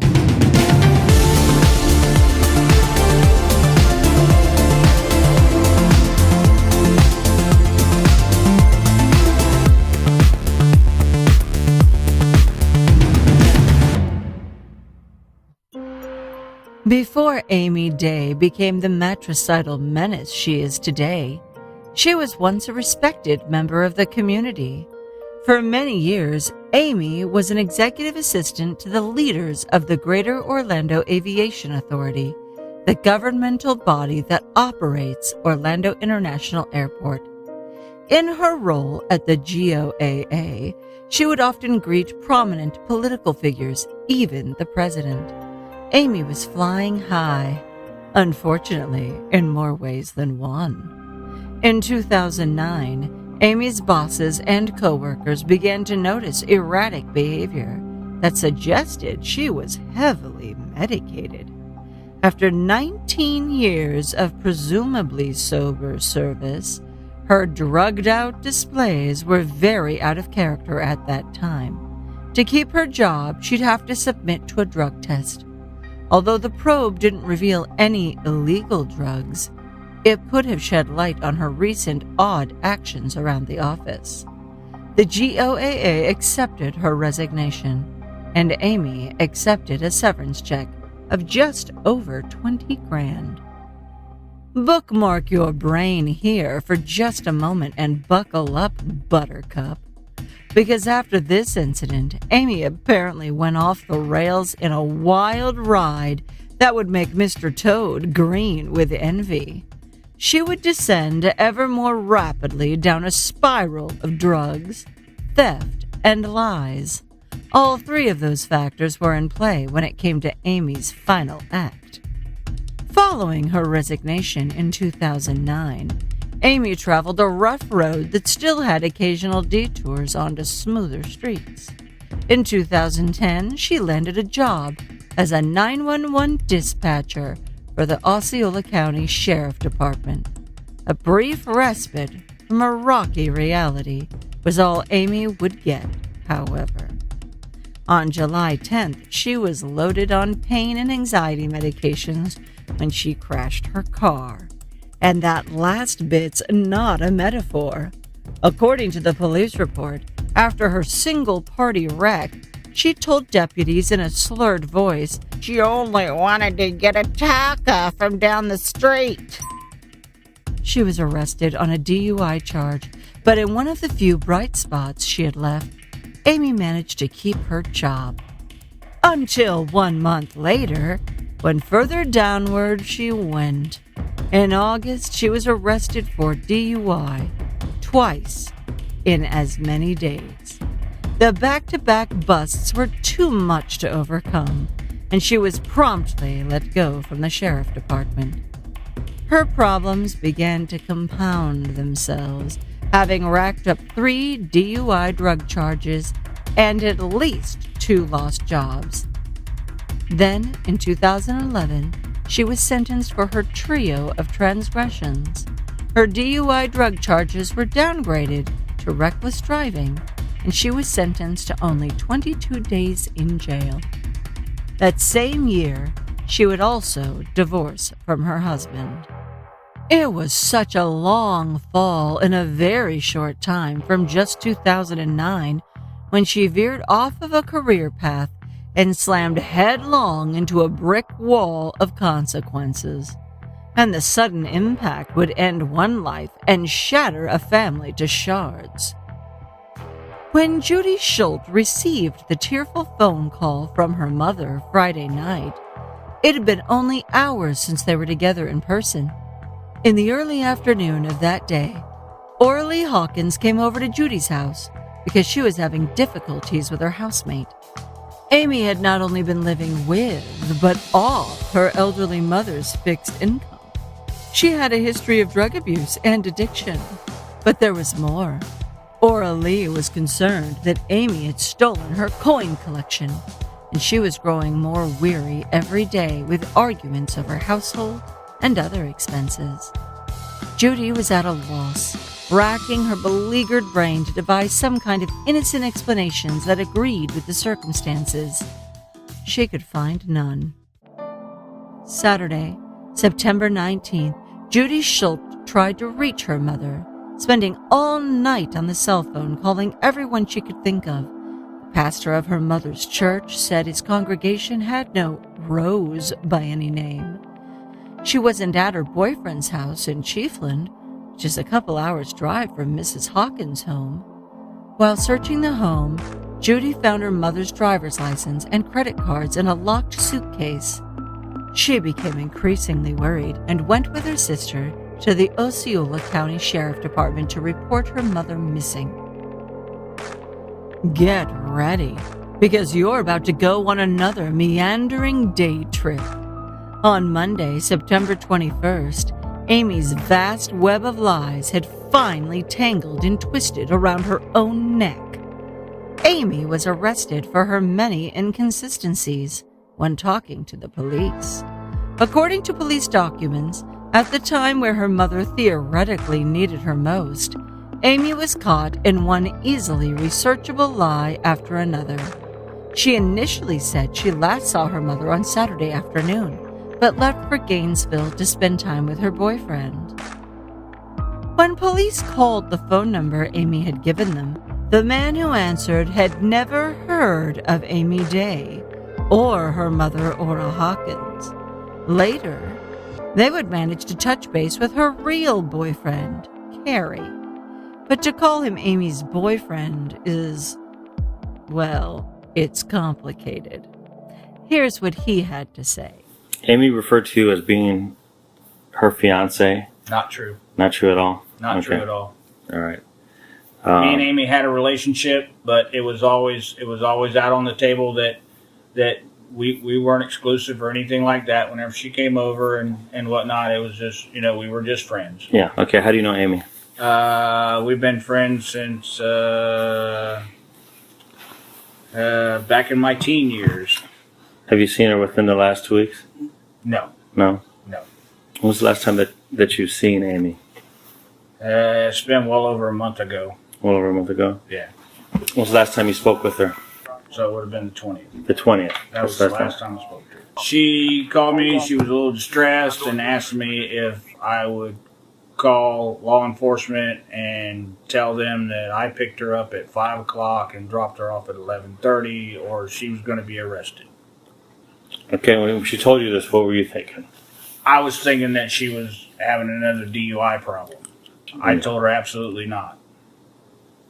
Anything else that she said during that conversation? She said that her mother was missing. And I asked her, why was she going to jail then? I said, unless you popped a cap in your mother, I said, they can't arrest you. You didn't do anything wrong. I said, let the cops do their job. I said, they'll find your mother. I'm sure she's okay. When Amy came in for questioning, the experience was not so straightforward. We've seen much better liars in our day, but it's hard to match the sheer volume of whoppers she laid on the cops that day. The detectives were eating up every minute of it, happily feeding her more rope as needed. They let one lie sink in and become part of the narrative, effectively locking in her answer. Once she had boxed herself in, the investigators called her out on those lies. My mother, I want her home. I want her home too. I want to go home right now and see her standing in the living room. That's what I want. I want to bring her home. I know. What can you tell me about, there's been any recent purchases by your mom that you know of? Because there's some things that I need for you to help me explain and understand, okay? I know she bought some stuff from Walmart. Okay, do you know those things that she bought? I know she bought a full-length mirror, TV. Okay. And because of the TV in her TV room is going up, and I think she bought some jewelry. What credit card she used to pay for that one? I'm not exactly sure, but I'm going to guess Walmart. Do you remember how much was the whole bill? No, I didn't ask her. On and on, the cycle repeated itself, and Amy kept talking. Here at Absolutely Criminal, we only have a Google law degree, but we've learned enough to know that cops rarely ask questions they don't already know the answers to. On the same day, authorities were back at Amy Day's house digging up evidence. When serving a search warrant of the house, the crime scene crew noticed something unusual about the garden. It appeared that there was a large area with fresh soil. As they get closer, however, they spotted something even more eye-catching. There were flowers popping up from the fresh dirt. But they were plastic flowers. When they removed the fake flora and dug up the loose soil, police discovered the scene was exactly what it looked like.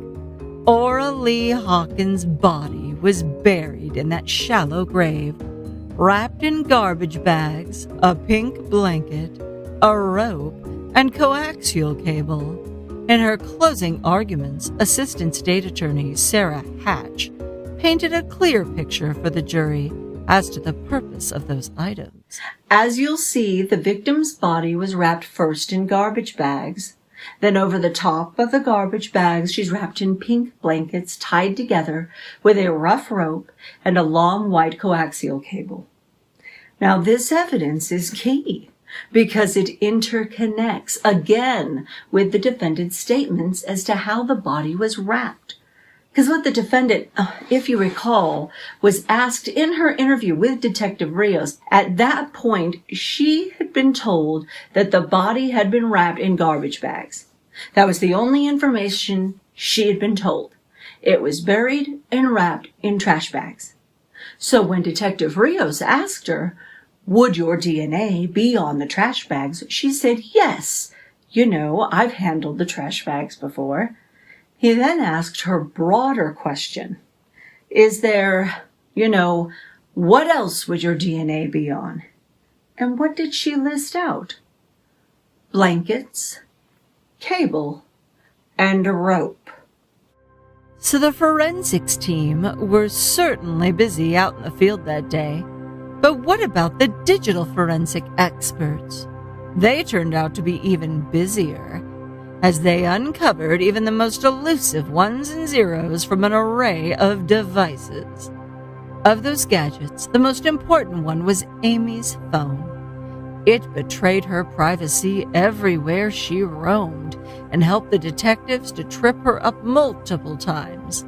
But even when confronted with the digital damnation, Amy held tight to her unwavering strategy. Deny, deny, deny.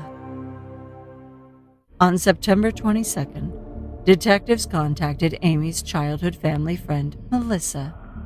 She said she and Amy talked on Friday, the day before Ora Lee was last seen alive. Amy dropped a bombshell. Amy broke the news to her longtime pal that her mother died 3 months ago from a brain aneurysm. She said it was a peaceful passing, having died quietly in her sleep. And having not talked since April of that year, Amy went on to fill in her friend on what's taken place since then. Her father, Ed Hawkins, a retired sheriff's captain, was also dead, having succumbed to a massive heart attack about a month ago. Given how close the families were, it must have seemed odd to just be learning about this now. But people do grieve in their own way, after all. Besides, Melissa had no time to process any of that. She was still in shock learning Ora Lee and Ed, who treated her like their own daughter, were dead. It shivers the spine to think that at the time of that conversation, Amy's parents were known to be alive. In what seemed to Melissa a remarkable coincidence at the time, her own parents died about 2 months apart. Incredibly, her mother died of a brain aneurysm as well. If plagiarizing someone else's life story is a thing, Amy was doing just that. But the following fabrications were all Amy. She claimed to inherit $500,000 from her mom and $300,000 from her dad. Little orphan Amy was flush with cash and had a new lease on life. But she had something else, with which her bestie from back in the day was quite familiar. A recovering alcoholic herself, Melissa understood the substantial inner struggle it takes to overcome addiction. She'd been sober for several years and knew that someone can't be helped unless they want it. According to Melissa, anytime she would talk to Amy, she would be in varying degrees of intoxication. Sometimes she would be relatively coherent, but elsewhere on the sobriety spectrum were the occasions she slurred her words and was sometimes unintelligible. Because of this unpredictability, she had rescinded an offer she made to Amy much earlier that year. Melissa was a busy paralegal, and one time when they talked, she was buried in paperwork and needed help. It just so happened Amy was out of a job. What were the odds? Statistically, unlikely events happen all the time to individuals, but Amy seemed to be a living, breathing outlier. Amy had been planning to pack up and move in with her old friend at her home in Ohio. Melissa recognized the sure signs of active addiction and thought better of the arrangement. So I had talked to her about her medication issues. I'm in recovery. I've been clean and sober for like 15 years, so I'm familiar with the whole disease. And I said, if you need help, there's people, resources. And she said she didn't have a problem. She just took too many when she gets stressed out. I just felt like that's a lot of pressure to take on another adult. I already have to take care of my daughter. And I'm like, I started thinking about it. I would be responsible for Amy too. And I thought trying to run my own business, do work for other attorneys, it might be too much for me. And I didn't want to ruin my friendship with her if I wasn't doing a good job taking care of her. She broke the news in April, just months before Mom's murder. She made an excuse, and she thought Amy took it well. They didn't talk again until Amy rang her up in September. On that phone call, Amy effectively invited herself to spend a weekend some 800 miles away at Melissa's. Unlike in their previous conversation, Amy had no cash flow problems and booked the ticket while on the phone. Melissa would take off the weekend of September 21st, and they could spend some time catching up. What her friend didn't know is that the card Amy used to pay for her travel belonged to a very much alive Aura Lee. The airline ticket purchase wasn't the only expenditure Amy appropriated, or even the most expensive one. On the same day, she placed a $1,000 order at Walmart, including a 50-inch TV. Her mother was sure to notice this. What do you think? When Amy bought all that loot, had she already decided to kill her mother? Let us know below. And if you haven't already, please hit thumbs up, subscribe, and ring the notification bell so you won't miss a thing. Speaking of missing a thing or two, back to our story. The autopsy was completed on Aura Lee Hawkins, and although it did not reveal the cause of her death, it did reveal a few details. The examination showed bruising over a large area of her body, plus smaller bruises on her mouth.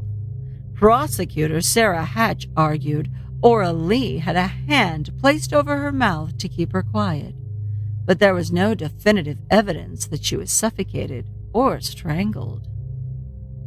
The defense attorney did his best to counteract her claims, hammering home the lack of physical evidence linking Amy to the murder. The bottom line is they haven't proven by any direct evidence that Miss Day killed her mom. There's nothing in this record. All of the evidence, search high and low to find this proof. There's certainly no evidence of these other charges. The kidnapping and the abuse charge.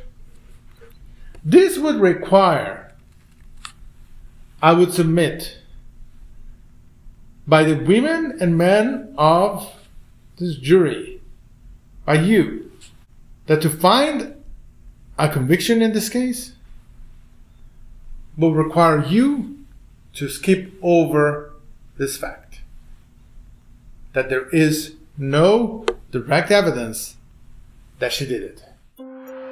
After 4 days of testimony and just 2 hours later, the jury of 10 men and 2 women reached a verdict. Amy Day was found guilty of first-degree premeditated murder of her own mother. In a letter that was read in court, her sister Judy wrote that it was beyond belief that her life was cut short through the callous actions of a relative, her daughter, my sister, Amy Day. She was sentenced to life without the possibility of parole.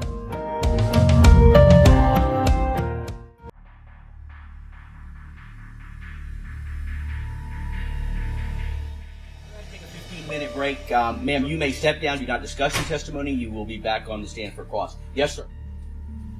Your Honor. Yes.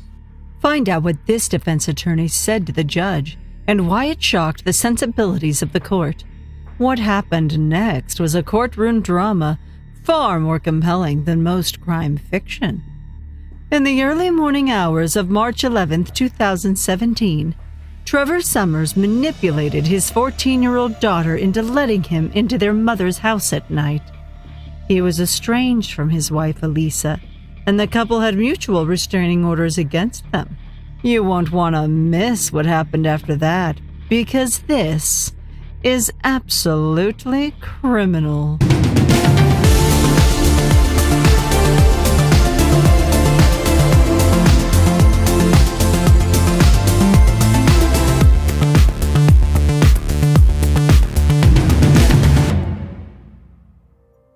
Trevor and Elisa Summers had 5 children together, but they were going through a divorce. On March 11, 2017, her 14-year-old and her 2 younger children were staying in her home. Mom and the toddlers were asleep in her bed, but the older daughter planned to sleep downstairs, at least as far as Elisa knew. But her real plan was to wait for everyone to fall asleep and let her father through the window. Protective orders be damned. He said he knew he could convince Mom to renew their marriage. He just needed to wake her up and talk it out. At the time, Elisa was betrayed by her daughter. The teenager had been conditioned by her dad to hate her mother and her new boyfriend. Assistant State Attorney Jessica O'Connor's opening statement had already laid out the timeline of that morning for the jury, but nothing compared to hearing the testimony of the brave survivor and first-hand witness. The defense attorney in this case did the absolute best with what he had to work with. But from an armchair lawyer's perspective, it's never good when your defense attorney spends most of his opening statement waxing poetic about the importance of civic duty and presumption of innocence. You are performing a most important civic duty and privilege being here. We need you here. Trust in the collective wisdom of the jury. Gather the facts, put the facts together with the law, make a conclusion if a crime was committed, what crime that was. Thank you very much. Initially, Trevor's standby counsel, Anthony Marchese, was appointed at the last moment to represent him. He admitted that he never felt so unprepared to represent a client in his career. But Judge Christopher C. Sabella was frustrated with the repeated defendant-induced delays in the case, and he ordered jury selection to begin. Bearing the name of her new husband, she had come a long way since her last day as Elisa Summers. Back on March 13th, 2017, she was a broken woman on the verge of death and in need of rescue. She told the horrific tale of her captivity on the stand under direct examination. As much as I could fight back, I did. As much as I could try to get loose, I did. But at some point, I came to the realization of my situation. I am stuck. I'm tied to this bed. I'm not getting out. This, of course, was not the first incident of violence in their marriage, as Trevor had a history of this behavior, with a temporary protective order to boot.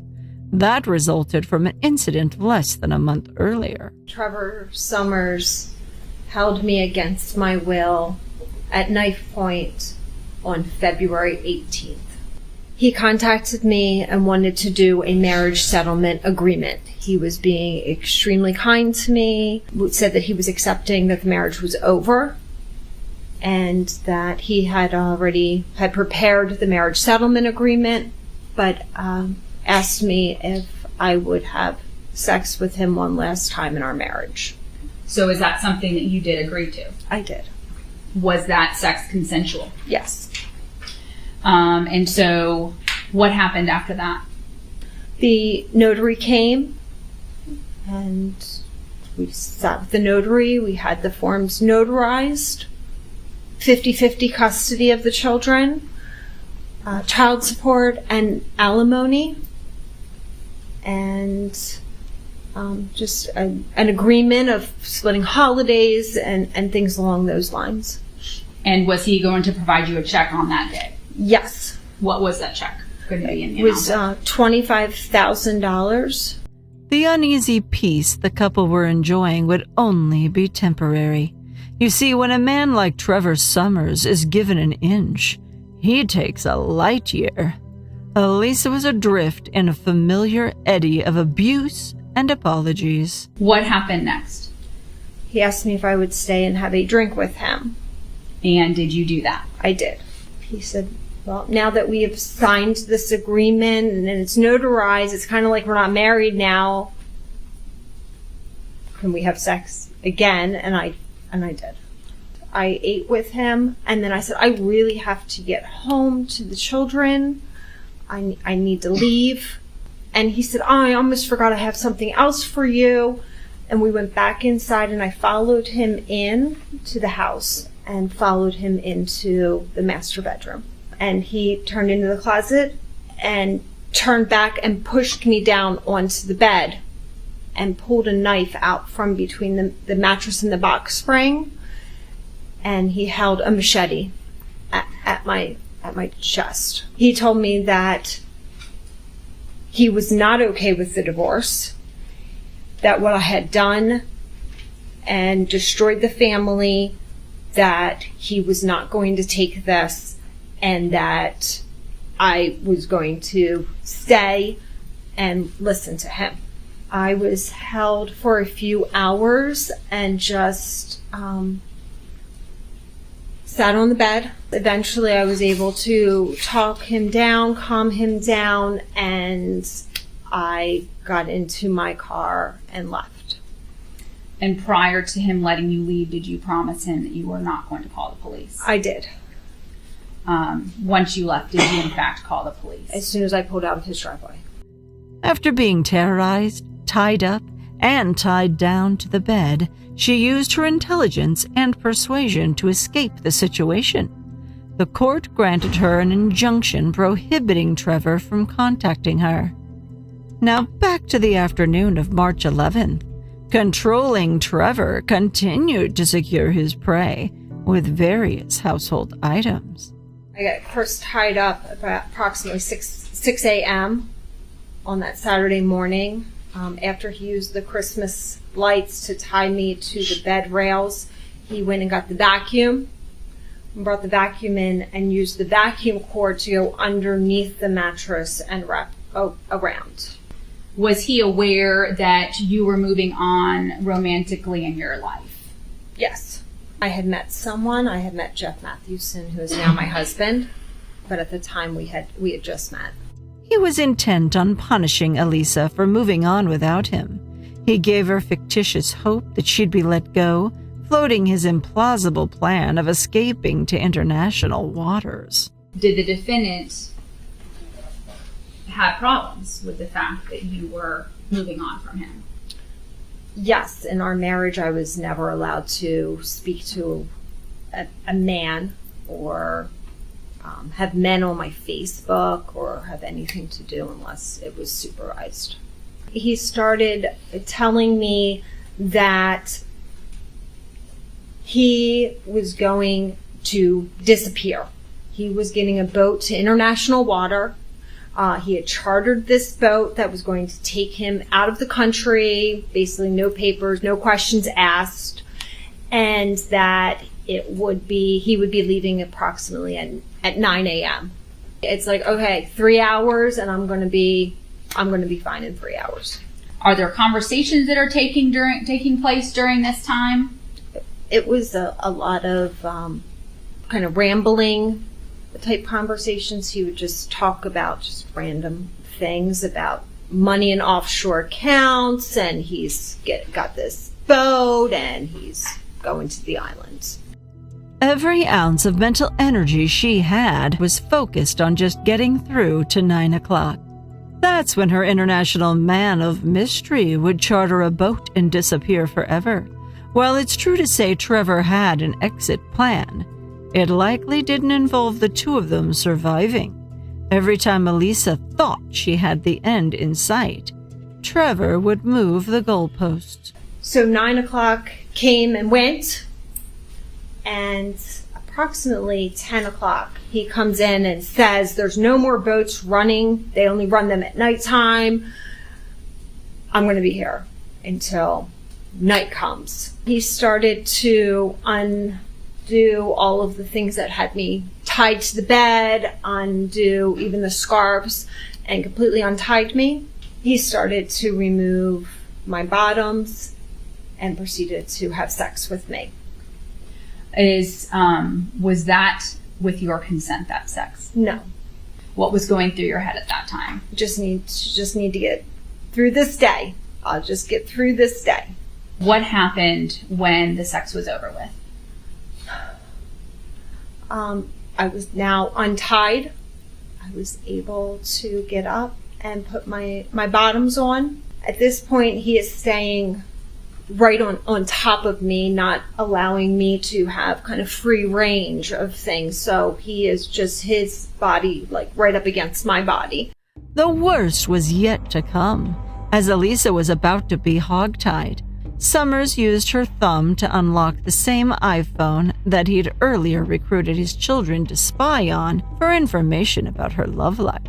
What he did next would go on to obliterate any reasonable doubt of his guilt. He tied me for the second time. How were you tied up this time? This time was hog-tied. He put duct tape over my mouth. And I started struggling because I was having problems breathing because I had some congestion and I just couldn't breathe out of my nose. And so he removed the duct tape and told me that as long as I was quiet, he would not have to use the duct tape. He told me that with the conversation about him going to the island, he was disappearing and all of this, and that I would be left, alone with the kids and everything that was his. And I said something along the lines is, nobody's going to believe any of this. And he said, I'm going to make a video for you. With his wife now hog-tied on the bed, Trevor coldly confessed during this video he made for his children. Today is Saturday, March 11th, and I am here with Elisa at her house. I'm not supposed to be. I'm doing this video because just a confession for her, so that people will understand and believe what's happening in the last few months. Today's events, my daughter let me in the house around 2:30, and I woke Lisa up, and I have been holding her against her will since then. It's 20 after 11, yeah. And I did tie her up to keep her from contacting the authorities and give me enough time to get out of town. But the only other thing I'll say is that up until the point I found out about all the dating stuff, I was feeling pretty normal. And when I asked about it, I kept getting different stories. So it's just something I couldn't deal with. My mind literally just broke, and I snapped, and it's just something I can't deal with. So later, he got more intimate with his recording device, coming clean about his evil deeds.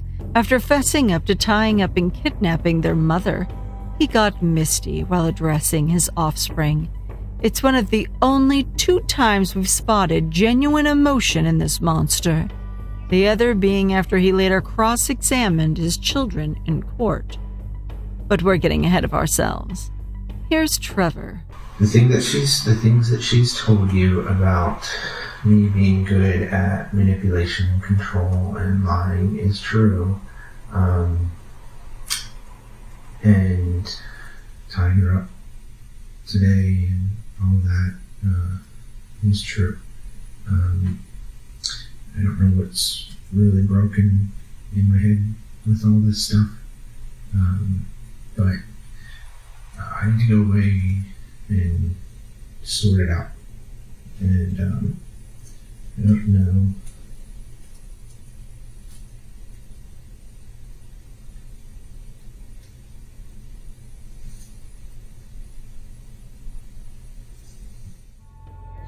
By the end of the day, Elisa's testimony was not yet complete, and after a night to refresh, she described life on the road with terrifying Trevor.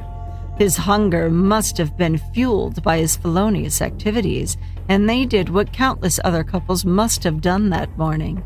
But there was something different happening in this particular car. Although nobody could have known by looking, the vehicle displayed a crime in progress for all to see, and the victim trapped behind its glass was too terrified to cry out for help. So before we got into the drive-through line, he told me if I made any motions to anyone, if I tried to escape, that he would slit my throat. So we got into the drive-through. I sat in the front seat. I handed him the money from my wallet, and paid for the McDonald's. I looked around to see if there was any opportunity, but I was afraid. Did you do anything to alert the teller that took your money, the person that gave you your McDonald's food at all? No. After using his victim's funds for breakfast, they pulled into a gas station to refuel. Trevor then drove to Anna Maria Island for his supposed rendezvous with a vessel that will whisk him away to a new life. Then he, at this point, I'd moved up to where there was more room in the second row. And then he climbed back to the third row and said, I think it's best if you stay behind for the children. You can get medical attention, and I am going to leave you everything. When he says that you should stay, I mean, what were you thinking at that point? Oh, I was so relieved. I was so thankful. I was so happy. I just said, well, if you think that's best, but I think it's really good for the kids, and that way, it'll just be better for the whole situation all the way around. And so did you agree with him? Yes. Okay. Now, did you see that as your opportunity to be free? Yes. With his apparent plan in place, Trevor wrote an impromptu will and a letter to his children. But of course there was no boat, and if all went according to his true plan, those children would be orphans by sunset. He kept up the ruse, however, and the couple embarked on a futile flag-finding mission. And then he wrote another letter for the children, and he said it was between him and the kids. And that's when then he told me, okay, now the new plan is you help me find the safe house. We need to look for a green and yellow flag. And we drove around Anna Maria Island, and I looked all around for this yellow and green flag, because once I found this yellow and green flag, and he was going to go onto a boat, and I was going to be able to live my life. Elisa's captor again drove the pair to a new spot, which was supposedly the location of the safe house. When they arrived, he tied her up. His mask would slip again, revealing the true evil underneath all those empty promises of her release. He tied me to the chair, and because of the position of how he tied me, my hands are like this because of the pull of the rope pulling my hands back. So I'm in this position. What happens after that? Rope came from behind me over my head, and because of the position of my hands, it grabbed my hands, and he pulled the rope back and started strangling me. Elisa was at the mercy of a madman with a rope around her neck. This was how it would end, and her world went dark. But at just that very moment, her predator was spooked by an approaching vehicle. Suddenly stopped and dove into the driver's seat, just threw the whole car over and just got into the driver's seat and peeled out of there. And I start gasping for air, and I'm like, what is going on? And I look back and I see a black pickup truck behind us. Does he say anything when he dove into the front driver's seat? He didn't until he pulled underneath a house on stilts. You said he peeled out of there. Is he driving quickly to this house with stilts? Yes. Did you know this person that lived there? No. Did he tell you why he was going to this house? He told me that was the safe house. Law enforcement, having been on alert since the 9/11 call from Walgreens. Summers then drove to a Walgreens where Elisa, with her hands tied behind her back, tried to get away. A Walgreens employee saw everything and called police. Were closing in just as Trevor pulled under the stilted safe house. He put on a histrionic and bloody display as his options ran out. And he says, there's an unmarked police car right there. And I didn't believe him. At this point, could you see the vehicle that he's referring to? I did. It looked like an older Chevy Malibu. And so I didn't believe him. And he began slitting his throat and saying, this is what love is. I'm laying my life down for you. You don't deserve this. Trevor Summers tried his best to be a martyr, as the monster slashed his own neck with a razor blade in order to lay down his life. It would later be revealed in a written confession that he planned to lay down another life first. This letter to his children somehow tried to justify a murder-suicide as a positive development. The man clearly didn't intend on coming back from wherever he was eventually taking her. Yet here he was, lying in a hospital bed with a self-inflicted neck wound. His abdomen remained uncut, but that didn't stop him from spilling his guts to the curious detectives, who introduced themselves and read Trevor his rights. So, my kids have been complaining all week that they wanted to see her. I really didn't want them to see her because she's been lying to them about the dating and the guys. And I convinced my daughter to let me come say bye. I was literally going to leave town Saturday. So my daughter left the window open for me. My son rode with me. And the youngest one was actually at home and sleeping. So my kids and I were communicating while I was there. My wife, I was trying to wake her up because I didn't want to startle the two little kids that were sleeping with her. Finally, she did wake up, freaked out a little bit because I was there. She knows I'm not supposed to be there because of the temporary injunction. She calmed down, and I just explained, I can't deal with all this. I'm just going to leave town. Years ago, I put a lot of money away, offshore accounts. I was going to go just live in the islands. Finally, around 5 o'clock, my two older kids were still outside. They're like, we're tired, we want to go home. I've been teaching them how to drive. You won't find Trevor Summers on the cover of Parents magazine anytime soon. The middle-aged daddy of 5 told his 14-year-old daughter to drive her brother and the other kids home. Somehow, they made the 20-minute journey safely. So they took the two little kids with them, and they drove my car back to my house in Riverview. The whole time, I didn't understand. She didn't try to run out of the house, out of the window. She took a couple cigarette breaks, and then we had sex 4 times, consensual. It wasn't forced, nothing. This is what messed with my head. And I think this is what broke me mentally was she's telling me she loves me, she's telling me we can work it out, we're having sex, but then she's dating, but then she wants, to go full with the divorce, so I really can't explain. She'll have to explain why she's back and forth like that. Finally, around 8 o'clock, I was like, all right, I gotta go.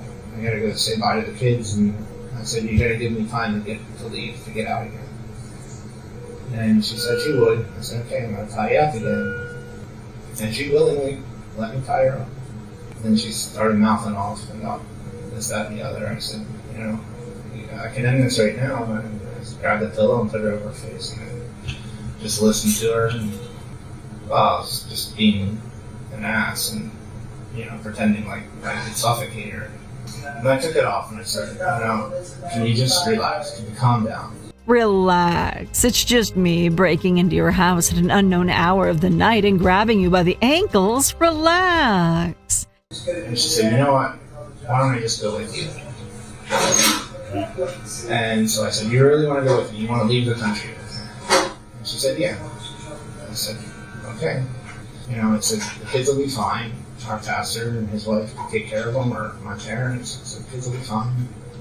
And I said, really, they don't deserve either one of us. We're both bad parents. And she agreed. And so then we got everything ready. So I said, well, do you want me to stop at the store? She's like, yeah. So I go walk in, and then I look out, and she's running around the parking lot. And so I grabbed her and put her back in the car, and I said, what are you doing? When she was running around, you saw her. Did anybody see you go out and grab a hold of her? Yeah, there was I think it was an employee. Did anybody say anything to you? No, he didn't say anything, but I think he dialed the police. Some chick just ran out of the dude's car. Looked like her hands were tied and she ran out of the car and couldn't help me. And he just grabbed her and put her back in the car. Yeah, I just pulled down this road. There was a little clearing. Looked like a construction company had some old equipment there, parked there, and we both went to sleep. Woke up. There was a house 1,000 feet from us. Right.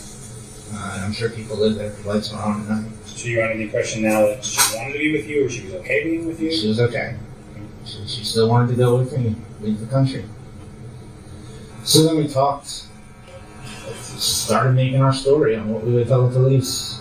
We had sex on Sunday. In the car? In the car.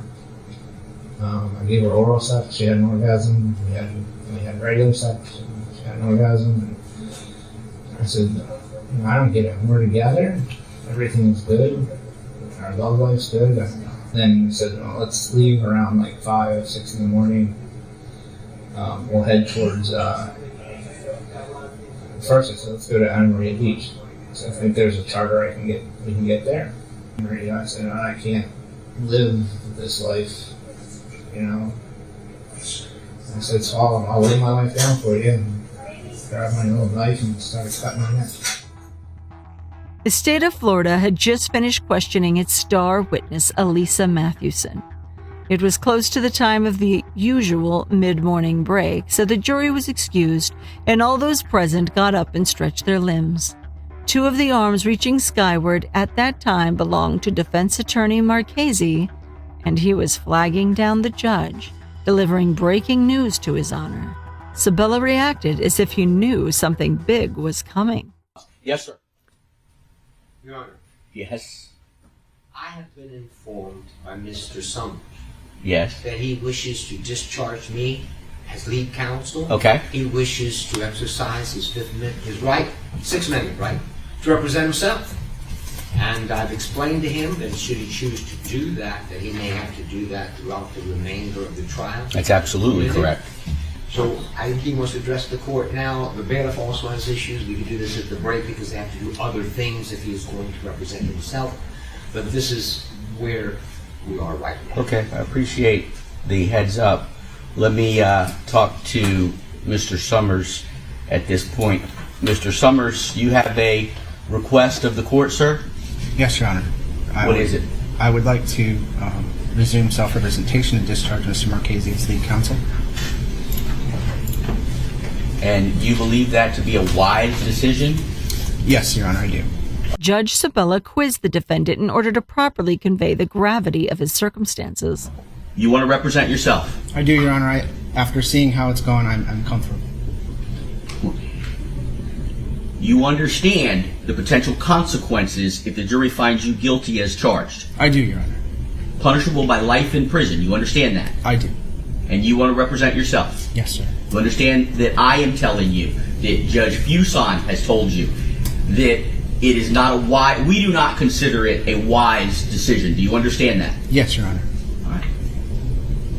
I'm going to let you represent yourself. Thank you. Much has been said about going pro se, which literally means on one's own behalf. Perhaps the most famous opinion on the matter comes from the 16th President of the United States. A quote often attributed to Abe Lincoln states, "He who represents himself has a fool for a client." Whether he's the true originator of the proverb or not, by the end of the trial, it's clear that the principle held. Story checks out. Arguably, one of the most famous examples of a pro se perpetrator, serial killer Ted Bundy went solo in his proceedings. He made such an impression on the court, the judge acknowledged his performance after the verdict. Such a total waste, I think, of humanity that I've experienced in this court. You're a bright young man. You'd made a good lawyer. I'd love to have you practice in front of me, but you went another way, partner. Take care of yourself. Now that he was free of all those pesky legal experts, Trevor could really express himself. After all, his logic told him he was the best person to cross-examine his terrified ex-wife turned victim. Would the accused husband fare better than Bundy? Tell us what you think. Did Trevor really believe this is the best legal step for him? Or did he fire his attorney right before cross-examination just for some sick revenge? Let us know below in the comments, and if you're enjoying our show, please help us tickle the YouTube algorithm and reach more viewers. Just hit like, subscribe, and remember to ring the bell to be notified of new episodes. For big crimes in small packages, check out our side channel, AC Tidbits. Now, where were we? The stage was set for a courtroom drama more compelling than a well-written legal thriller. Elisa Mathewson would be confronted by her one-time tormentor, forced to relive the 55 most horrific hours of her life. And although she rarely looked him in the eye or even in his direction, she sat there and took it like a brave champion. She had support of friends and family in the courtroom, including her new husband, Jeff Mathewson. She answered questions with confidence and managed to restrain her anger remarkably well, an ability her ex-husband clearly lacked. Elisa Mathewson looked understandably dreading and fearful. Trevor politely addressed her before going on to question his captive for over 4 hours. Good morning, Miss Mathewson. He began his query as Elisa picked out something, anything else, to look at rather than Trevor's sociopathic stare. But right now it was time for Trevor to play lawyer, gambling at the biggest stakes of his life. He began by questioning why there were no apparent signs of struggle. Would you agree that in the previous photos that the walls also were clean? There's no dents, no scratches, no marks? Yes. His questions and his calm demeanor perhaps gave us a brief, chilling glimpse into a marriage fraught with Trevor's controlling ways. Other than just your comments about going into some boats or offshore, do you recall what other things we were talking about for 3 hours? There wasn't talking going on at this point. There was fighting, wrestling, me trying to get free and out of the house. And did those photographs depict the kind of wrestling and fighting that you're talking about? To me, they did. They did? Yes. Then his questions took a devious turn. Her ex-husband began to question her about their sex life. Did we ever go beyond just regular intercourse? Objection, Judge. Relevance. I'm going to allow it overruled. Mrs. Mathewson, you may answer.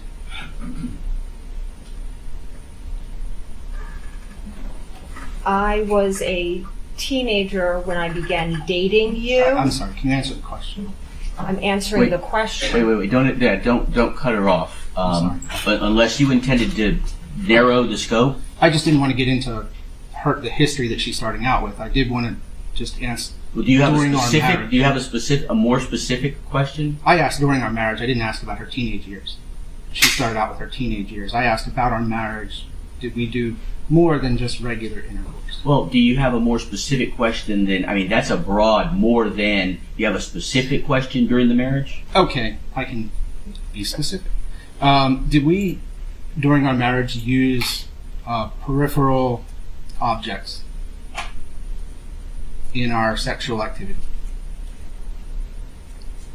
More in the early marriage, prior to having 5 children. As he moves on from the subject, Trevor turns to their turbulent encounter. He appeared to enjoy it when she began to squirm a bit. What did we do? You tied me up. Before she left? After she left? After she left, you tied me up. Where? In my bed. In your bed. And you said this was with string. You said, Christmas lights. And you said a vacuum cleaner. Yes. Next, he asked her what they were talking about for all those hours. This was her amazing response. You can go on and on and on about random nonsense, and it's incoherent nonsense, but you can just go on about it. Okay. Do you remember specifically what incoherent nonsense I was talking about? Chartering a boat, money in offshore accounts, going to the island, having a bodyguard to watch me, your parents' involvement, our children, what happened through the marriage. There's many, many, many topics that you could go on for hours about. Some of that rambling was about his parents' involvement. In reality, they knew nothing about this, but in Trevorland, they came and picked up the kids at the crack of dawn and took them home. He never told her the truth about how they actually got home. You said that I said that my parents came and got the children Yes. at 5:30 in the morning. Yes. And do you believe that is a reasonable thing to expect? I had no reason to believe that a 14-year-old drove approximately 30 minutes at that time of day with her siblings in the car. There was no reason for me to believe that that ever would occur. So my only obvious answer would be that your parents came to the home and took the kids, which is what you told me. With his attempt at gaslighting failed, he focused again on the times they had sex. When he asked her if it was true they had sex after he made the videos, she acknowledged he untied her hog-tied limbs and had sex with her. Was he arguing it was consensual or reveling in the memory of his conquest? And let's talk about sex. You simply call it sex in your statements, correct? Yes. Did I threaten you to have sex? You broke into my home in the middle of the night when I was sleeping, attacked me and tied me up. I take that as, yes, you threatened me to have sex with you. Yes. I'm asking you specifically, before we had sex, did I threaten you or force you to have sex with me? My answer is yes, you forced me to have sex with you. Did I hold you down? No. Did I push you? Not at that time of having sex, but prior to having sex, you did push me. You did hold me down. You did tie me up. You did attack me, and you did break into my home when I was sleeping. You raped me. So you're calling it rape? It is. That is the definition of rape, to come into someone's home and attack them and tie them up and then have sex with them. That is the definition of rape. Next, bizarrely, the talk turned to Netflix. It seems Trevor left his hog-tied hostage something to binge-watch every time he left the room to plan her homicide. You remember what was the theme or the storyline behind the television show The Crown we were watching that night? Objection, Judge. Relevance. No. The theme of The Crown, we were not watching it together. You tied me up, turned it on, and left. And I honestly, from the adrenaline and all, I can't tell you what happened on that show because I was trying to get free. But you remember it being put on? I remember that that's what was on. I cannot watch the show because that is what was playing. So why would I go back and now try to watch this show? Later, Elisa answered a question about the time Trevor caught her trying to escape her restraints.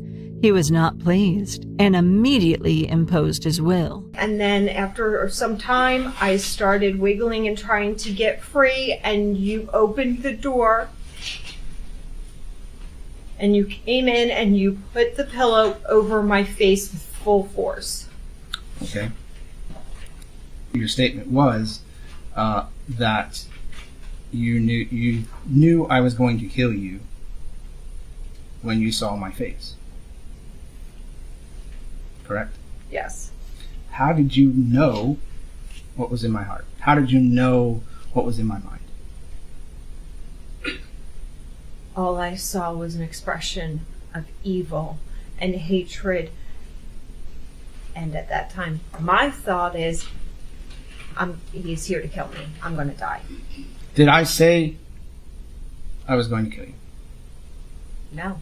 He placed the pillow over my face with such force until I lost consciousness and had thoughts that I was going to meet Jesus and this was my last breath.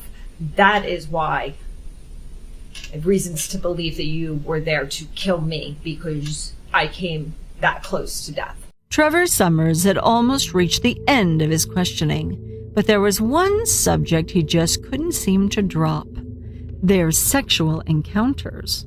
Was he just enjoying it at this point? Or have you ever made a previous recorded statement about our marriage, stating that sex really didn't mean much to you? It's not a big deal to have sex with me. Objection, Judge. Relevance. So, That means I answer. I'm sorry, yes. Okay. Yes. I had sex with you because it didn't make a difference to me one way or another. It meant nothing, and I didn't matter.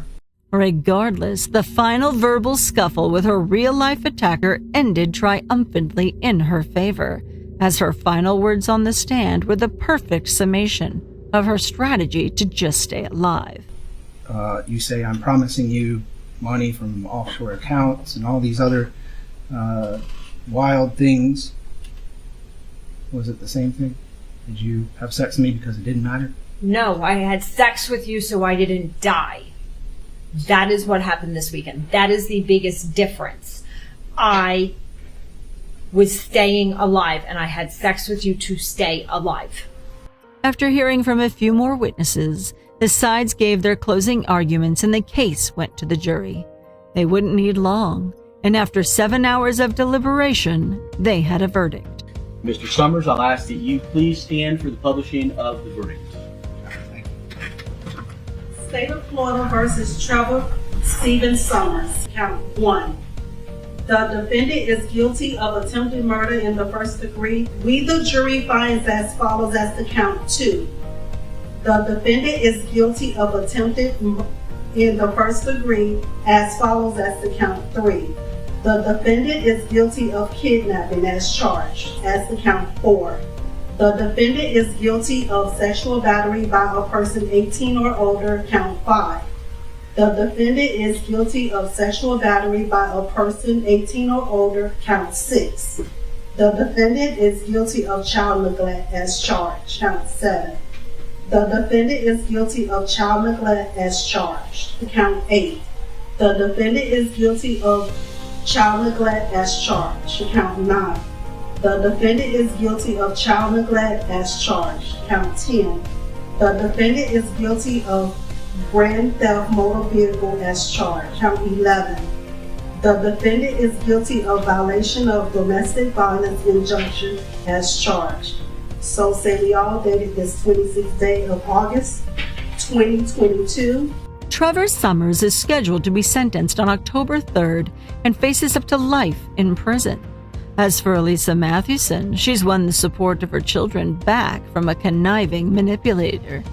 Her new husband Jeff was steady by her side all along, and her unflinching performance under intense pressure is an inspiration to survivors everywhere.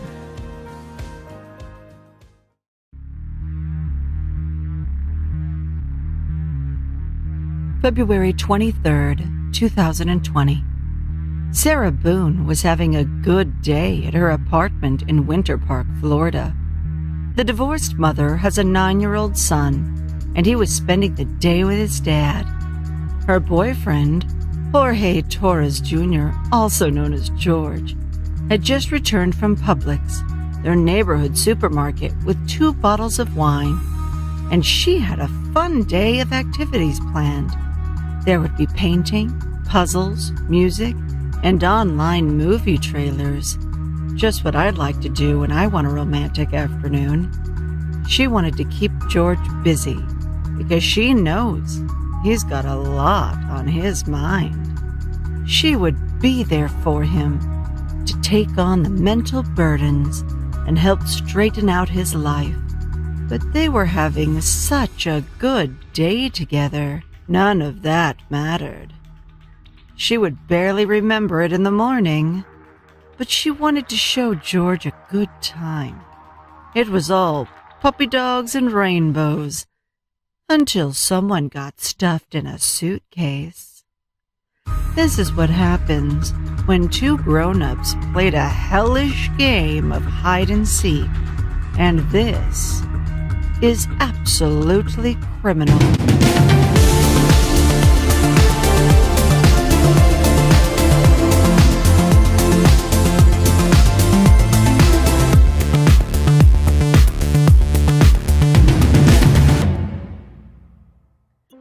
Sarah and George lived at this apartment in Winter Park, a central Florida city about 8 miles from Orlando. Their relationship had been strained, at least since 2018. In July of that year, they were both arrested for battery by strangulation, following a boozy post-bar brawl in their home. It seems that earlier in the evening, Sarah had asked a stranger for a cigarette. That's all it took to arouse George's jealousy, and he took it out on her when he got home. According to the arrest affidavit from that incident, Sarah gave it right back to him. We won't sugarcoat it. George had a past, but he was loved by his family and left behind 2 daughters and a son of his own. Besides, nobody deserves to die like George did. He was doubled over inside a suitcase, unable to escape or fully expand his lungs. His calls for help were callously rebuffed by a sloppily drunk Sarah Boone, who was standing, but just barely, only feet away. On and off for at least 11 minutes, she staggered and swayed, taunting George in a slurred stream of insults and F-bombs. Orange County authorities allege the mid-Florida mom zipped her longtime lover inside her luggage and documented the deed. Sarah. Stupid. Sarah. That's my name. Don't wear it up. Sarah, I can't fucking breathe, babe. Seriously. Yeah, that's when you do when you choke me. Sarah. Sarah.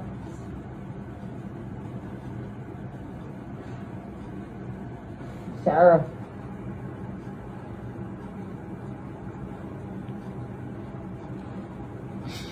Sarah, I can't breathe, babe. That's on you. Sarah, I can't breathe. It's on you. Sarah.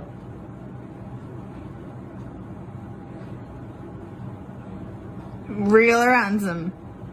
I want to give video for it extra. Because I got this. Sarah. Real or ransom. Sarah.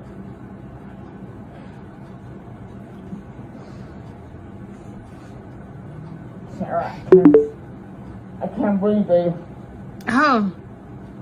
That's what Sarah. I feel like when you ching on me. Sarah. Fuck you. I can't breathe, Sarah.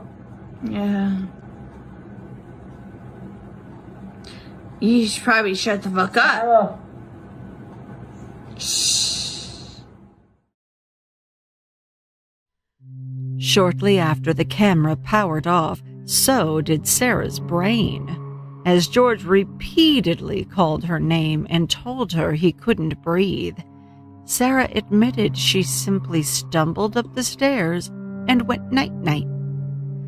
The cries would have become even fainter until eventually, long before she woke up, George's pleas would cease forever. It wouldn't be until almost 12 hours later that she would discover her boozy blunder. She said she looked all over the house for George, unsuccessfully.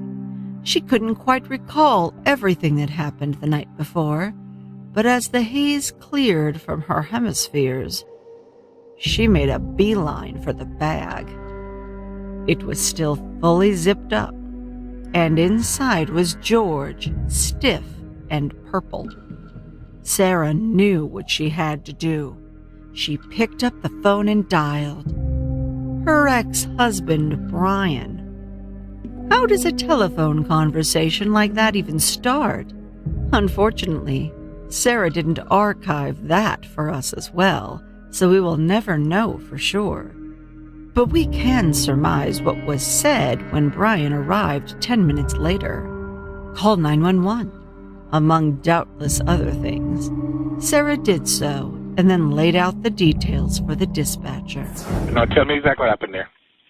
My boyfriend and I were playing last night, and I put him in his case and we were playing, and like kind of hide and seek kind of thing. So I fell asleep and I woke up and he was dead in the suitcase. So I don't know what happened.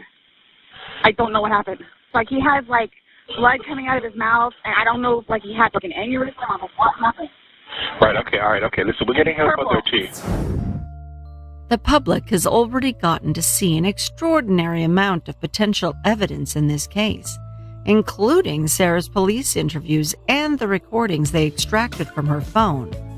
Her voluntary sit-down with detectives has some of the most surreal moments we've ever seen. She has a cavalier attitude throughout, but it's interesting to watch as those 4 gray walls creep in on her so slowly. She came in voluntarily, but would she be free to go at the end of questioning? She appeared certain she would, at least early on. We'll begin just after she was read her rights and other formalities. The autopsy had just come back, and the lead detective began by confronting Sarah with his injuries. Where did they come from? We were informed of some injuries that he has by the doctor. So I want. So he's got scratch marks to his back. I know what that's from. Okay. And it's called a contusion. Do you know what a contusion is? So like basically you're getting hit, and then you get a mark from it. You'll get bruising. Like someone hit you or something like that. It's called a contusion. So he had some injuries to his left shoulder. He had a cut near his like lip. We could see his mouth was a little. I haven't laid a hand on him. Okay. What about the scratches? Because there's also sex. Yes. Okay. Because there's also like a scratch on like the back of his neck, like kind of like going, but it's like going straight across. I have no idea what that's from. And they're all recent. Like they occurred recently. It wasn't something that occurred post or that occurred a week ago or 2 days ago, 3 days ago. They definitely occurred, the night leading up to when he was. In all honesty, we have not gotten into it. Okay. That's why, like, the only thing I thought you guys were going to ask me about, which I was going to be honest with you anyway, are the scratch marks on his back. Mm-hmm. Everything else, I have no idea what it is.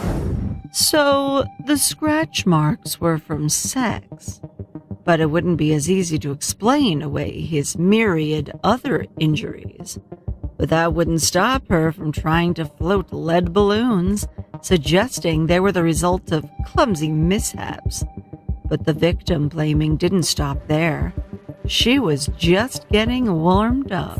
We had a good time sitting on the back porch, having wine, and smoking a couple of cigarettes, and then decided to go inside and literally paint, do puzzles, and play, and listen to music. That's why nobody got out of sorts. This is what's mind-blowing to me. Like, I have no clue. Nobody laid a hand on anybody. He also had, like on the left side of his forehead, he had basically bruising, and on like his head, his skull. I have no idea. As if something hit him. I considered have not touched him. Trauma. I have not touched him. I have not touched him. Then how would you get those injuries? Tell me and we'll both know. I have no idea. We had a good day. Mm-hmm. It was a good day. We've had good days lately, even considering everything that's going on with our jobs and life in general and ex-wives and everything.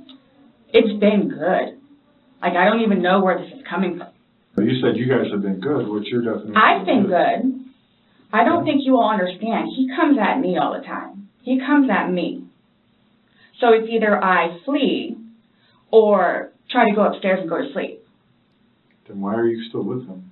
Everybody asks me that. When I tell you guys this, I really love him. Like I do. And I feel like I can help him. Like I feel like I could help him, which I did because he came a really long way from where he was in Philadelphia to moving back to here and to dealing with everything else that he's been dealing with. I've really helped him. I've bailed him out of jail, 3 times. I've gone to every single hearing and every single arraignment, everything that I did for him. Gone to see all his public defenders, go to the state. I've gone to the state. I did everything for him because I'm trying to help him, because I had hope in him. And he was trying. He was really trying. And then he starts to think about things, and I think he gets overwhelmed, and then it's like, the next thing I know, he's drinking. So it's like, oh man, I know where this is going to go, so I'm going to go upstairs and read a book, or I'm going to go for a bike ride, or I'm going to do something else. Or I don't want to drink. I don't want to drink. The occasional wine, whatever, or if it's a weekend, that's when you have a good time. You don't have to wake up the next day. I have to wake up the next day and do things. I have to tend to Lucas. I have to take him to school. I have all this stuff to do. He doesn't know how to, I guess, maintain himself, where I can do 50 things at once and still know the 50 things more prior that I need to get done. He can't process like that. He didn't process like that. So he would literally, not literally, but have smoke coming out of his ears.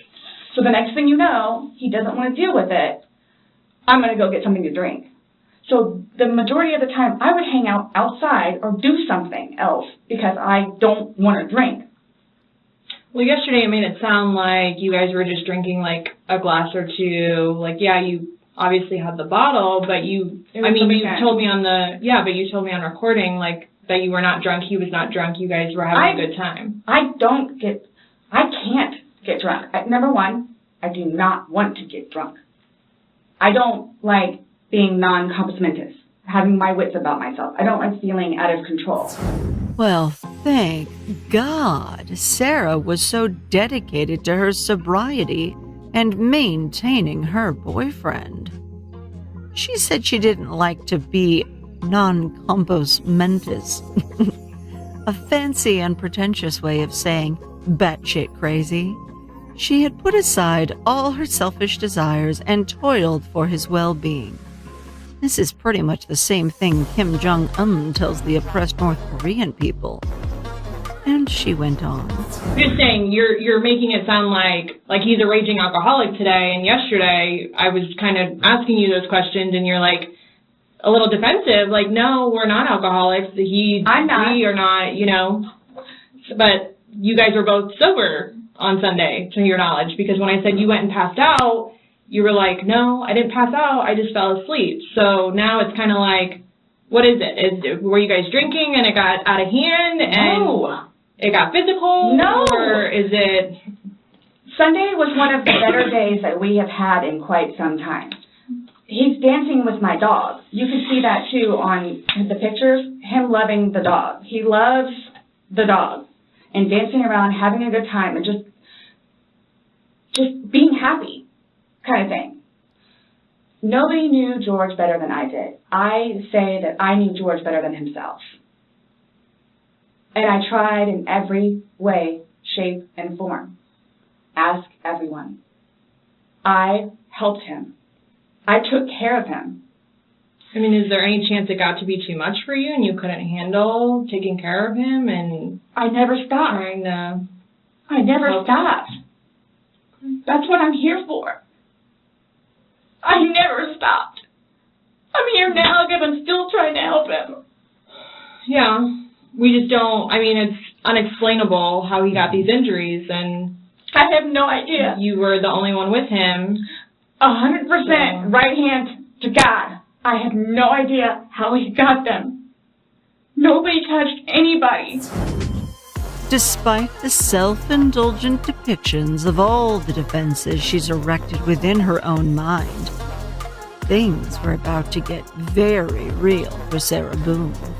The hammer was about to drop, and it smashed her little reality bubble, almost as in slow motion, over the following few minutes. Okay, so do you remember making any videos or maybe having any photos, videos that you remember doing on your phone on Sunday? I think I took a picture of a dog. Okay. So, to your recollection, no videos on Sunday? Not that I'm aware of. So I have something that I want to show you that we found, and it was from your phone. Mm-hmm. Can you see it? If you need to move it around, go ahead.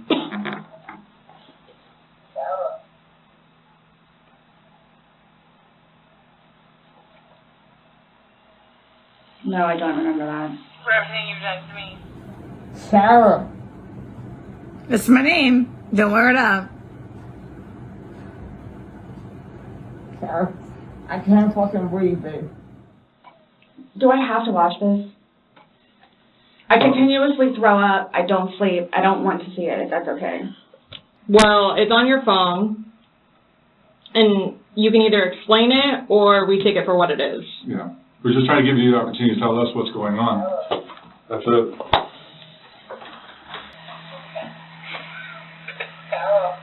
And that's you, your voice. Sarah, I can't fucking breathe, babe. Seriously. Yeah, that's when you do when you choke me. Sarah. I don't want to watch it, please. Whether or not she's telling the truth about not remembering the video, alcohol-induced blackouts are a thing. More common in heavy drinkers and those with certain genes. Blackouts impair or prevent the brain's ability to form new memories. Perhaps upon viewing the video, some memories came back in short flashes. She looked increasingly caged by the realization of what this meant for her future. My plan was not to go upstairs and go to sleep. Well, that's what you did. Yeah. But not intentional, though. No, you told me you went upstairs because you were getting ready for bed. Stopped here. Okay, but Where's here? Show me where you can see any fingers coming out, because there's the end. And his head's right here. Mm-hmm. So going like this, rather than going all the way up, it's like this. But why is he saying I can't breathe, and why is he pushing on it as if he can't get out? And it doesn't show a hole. There's no hole. There's no fingers. I don't see his fingers. There's no hole. I don't know what you want me to tell you. Like, I don't know, like, what you want me to tell you. I'm just showing you. I'm just telling you what we see and what we've heard from the other video. I understand. He's begging for you to let him out. You're laughing in the beginning, and then in the end, it sounds kind of like a... No, it's not malicious. Well, saying fuck you. It's not malicious. Over the next hour, she was grilled over and over, brutally confronted with her transgressions. She simultaneously claimed she was sober as a judge and too drunk to know what might happen. She never did settle on one or the other. Over the next few moments, the detectives were absolutely savage as they chipped away at one excuse after another. But they were nowhere near as cold as Sarah's heart appeared that night. My intention was not to leave him in there. Please understand that. My intention was not to leave him in there. But you went upstairs thinking that he could get himself out, but the video shows at no point can I see his fingers. And he'll be up here any minute. And then 30 minutes later, he didn't show. And he's telling you and I he didn't can't wake breathe. up. Do you think not he's able to get out. joking? You told me he was laughing, and We were before. The video, there's no when we laughing. first got in there, both of us were. So how long was he in there for? Like, this video is at 11:12 when it starts, so was he in there for like a long time prior to you recording this? No. So it goes from funny to no longer funny, but you're the only one laughing. But I didn't think that he was, like, panicky. Like, So pushing up on a suitcase saying, Sarah, Sarah, Sarah, I can't breathe. George has done that in the past before, too, where it's just like he thinks that he's woe is me kind of thing, where it's like, he's never been locked in a suitcase. That's where he couldn't get out. So it's kind of, I thought it was and the boy the oxygen crying wolf kind of thing. Okay. And again, my plan. But nowhere in there is he laughing, is he joking. He is begging. and you're the only one laughing. Okay. And you're the only one saying derogatory comments. Like you're mad. No. Please don't, I don't mean to sound negative, and I don't know if I can say this, but like, it's like you guys are kind of trying to like feed me. Like, no, I'm just trying to show you a video that you no longer want to watch because you probably don't want to know the outcome of how and what you said. Well, I know what. You know what's on that video now? No. You remember making that video? Oh. Why don't you remember making the video? Probably because we had been drinking. But you weren't drunk. No. Knowing that the last time you saw him was in the suitcase, 30 minutes later, you're like, maybe I should go check on him. Maybe I shouldn't. No. Well, that didn't cross your mind because it didn't happen. That's like an assumption. Like, that's what you all are thinking. Just. We're asking. It's the whole. You tell us. It's the drinking. That's what it is. It's the drinking. I thought it was like, I thought he was okay. Like, I didn't, that, you He's all. telling you he's not. He's telling you, Sarah, I can't breathe. He's saying your name and you're like, that's my name, don't wear it out. Do you all not think, so you all think that it's like, oh good, I got him in there, now I'm going to go to sleep? Is that what you guys are trying to assume? Finally, the partner detectives glanced at each other, stood up, and slapped on the cuffs. It looked like this genuinely surprised her. Have anything in your pockets that I should know about? No. Okay. Why is this happening? Because George is dead. Not intentionally. We understand that. He's still dead. Well, we don't Someone really needs to understand call that. Brian, please. Okay. Or can I not make a phone call? You'll be able to make a phone call when we get you down to the jail. So You'll why be is this afforded. happening? So this was a trick. No, it's not No, a trick. not How's a it a trick? Your response to everything was basically, I didn't do it. Intentionally. I have to go through that. Doesn't matter. He's still dead. Do me a favor. Have a seat.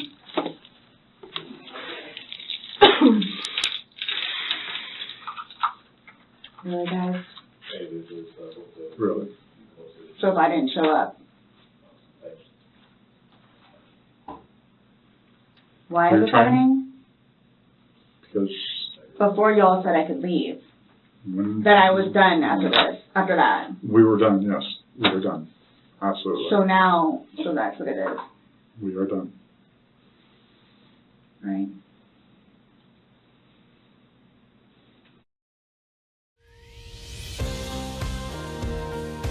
As of the release of this episode, it will be about 2 weeks before the 2-year anniversary of the suffocating death of Jorge Torres Jr.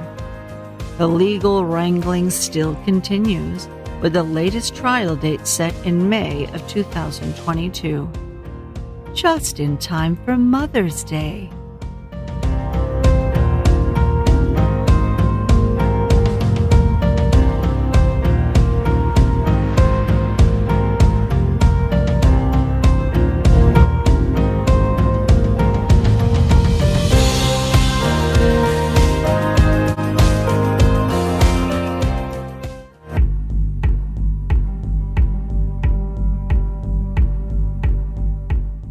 November 2nd, 2016. Returning to his home in Shasta County, California, Keith Papini was having the worst day of his life. He had just returned from his shift hawking electronics at a Best Buy retail store. When he opened the front door expecting to see his wife Sherry and 2 children, he was met with an empty house and a resounding silence. He contacted the daycare for their 2 children and was informed they hadn't been picked up by Sherry, who should have done so by that time. The kids would be safe and back with their father by nightfall, but that would be the only redeeming quality of November 2nd. Shortly after his emergency call, the father of 2 opened his Find My iPhone app, giving him the GPS coordinates of Sherry's last known location. When he arrived, what he saw cast shivers on his spine, as her iPhone was on the ground with headphones wrapped loosely around it. When he examined it closer, he could see a few of his wife's blonde hairs tangled in the twisted cords. Now certain of foul play, Keith called 911 at 5:51 p.m. His panic was palpable as he conversed with the operator. 911, what is your emergency? I just got home from work, and my wife wasn't there, which is unusual, and my kids should have been there by now from, daycare. So I was like, oh, maybe she went on a walk. I couldn't find her, so I called the daycare to see what time she picked up the kids. The kids were never picked up, so I got freaked out, so I hit, the Find My iPhone app thing, and it said that it showed her phone right at the end of our street. So I just drove down there, and I saw her phone with her headphones because she started running again, and I found her phone, and it's got, hair ripped out of it, in the headphones. So I'm, totally freaking out, thinking, somebody, grabbed her. The day would end with Sherry still mysteriously missing. But Keith would soon think upon that Wednesday wistfully, as the days to come were about to get a lot tougher and stranger than he had ever imagined possible. The apparent kidnapping wasn't all it seemed at first. Sherry would go from admired to accused, from victim to vindictive. The blame was uncertain. But, as you might have suspected, this is absolutely criminal.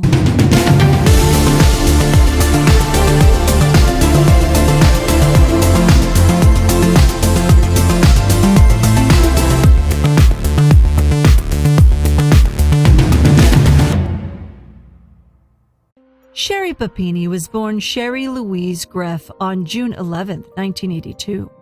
She grew up and went to middle school in Redding, California, where she would meet her future husband. They were sweethearts from their very first kiss and dated throughout middle and high school. They would lose touch after graduation as they went their separate ways. In 2006, Sherry married Platoon Sergeant David Dreyfus. The couple's marriage ultimately didn't pass muster, and they divorced in 2008. Soon after divorcing her first husband, she moved back to her hometown and reunited with her fifth-grade crush, Keith Papini. The fantastically photogenic duo would marry in 2009, and pictures of a smiling, happy, productive life filled their social media pages. But most of us are more likely to post the good times than the bad, omitting some of life's daily struggles. After all, when Sherry was supposedly being abducted in 2016, a beaming Shanann Watts was lighting up her Facebook pages with pictures of her adorable toddlers.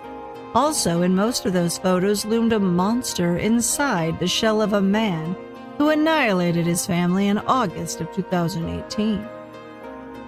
We're not implying that Sherry is a murderous maniac, but the two did have one very important thing in common. For some reason, they thought they'd be able to put on the greatest and first acting performance of their lives in front of highly trained interrogators, including police detectives and FBI agents. Talk about a tough audience.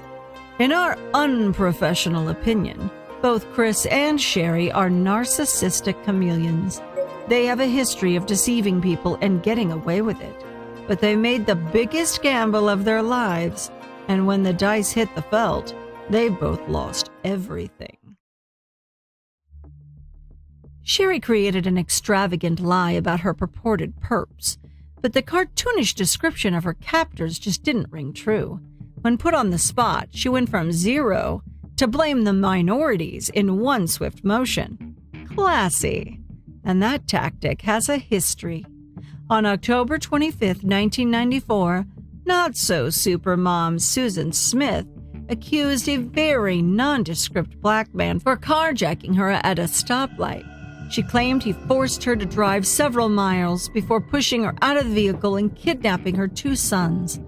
When their tiny, lifeless bodies were extracted from the back seat of a submerged car, the truth surfaced along with that makeshift tomb. When authorities retrieved it, there was no doubt. 3-year-old Michael and 14-month-old Alexander were strapped into their car seats. Someone had disengaged the transmission and allowed that car to roll into a watery grave.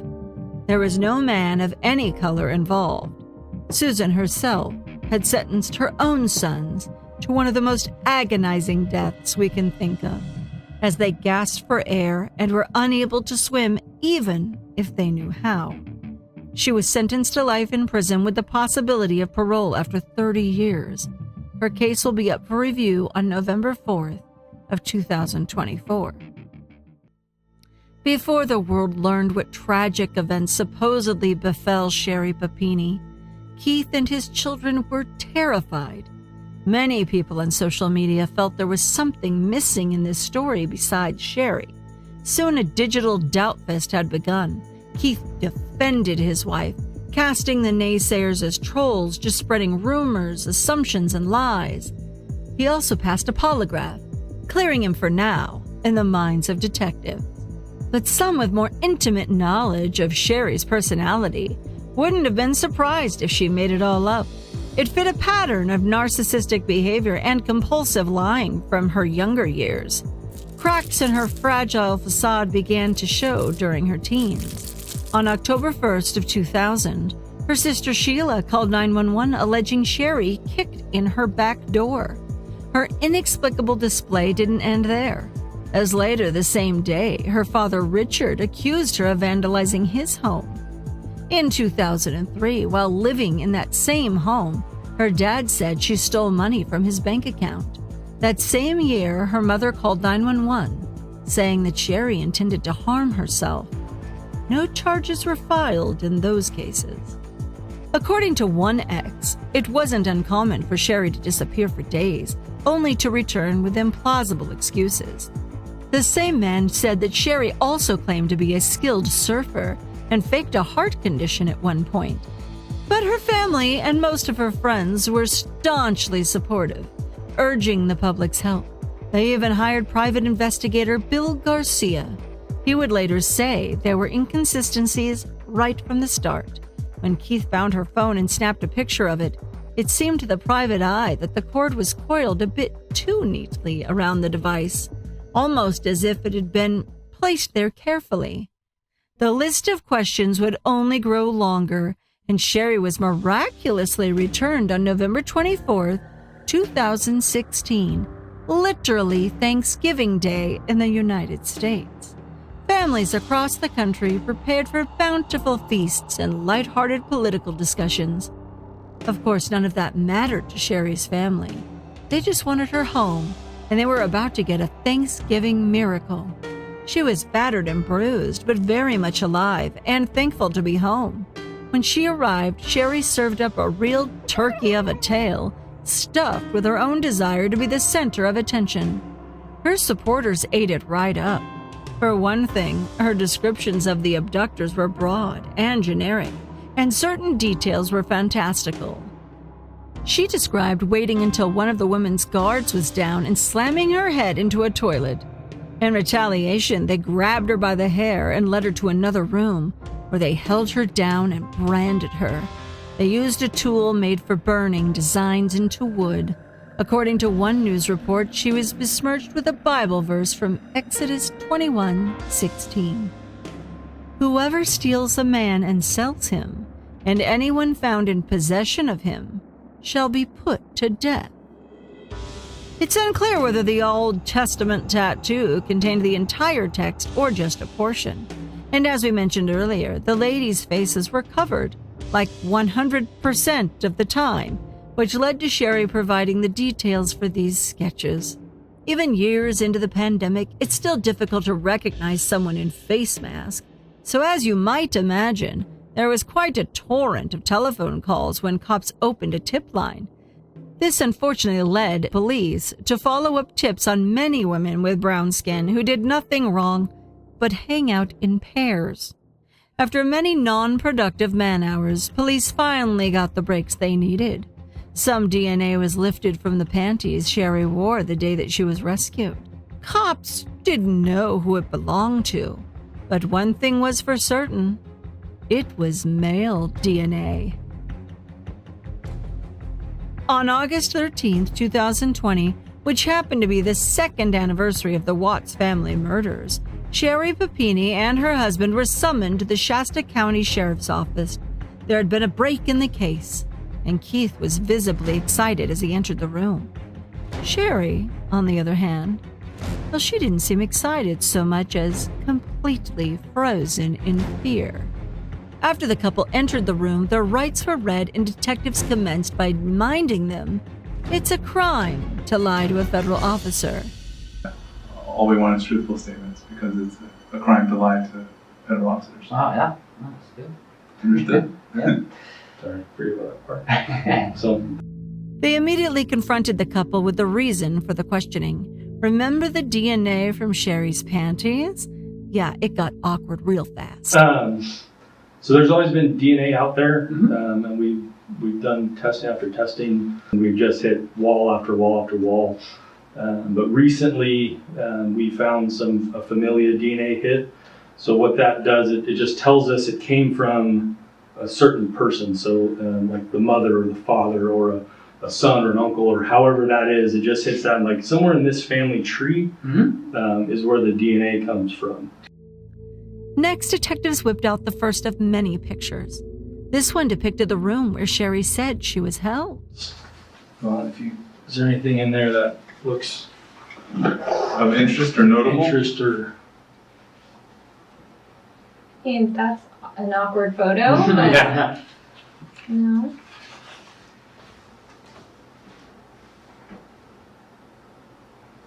So the picture's a little grained out. So To me, I see a table there that somewhat looks like something you described to me in the past, and then I see wood paneling. Talking about the room. Yeah, we noted both of those things back in August Yeah. 2017.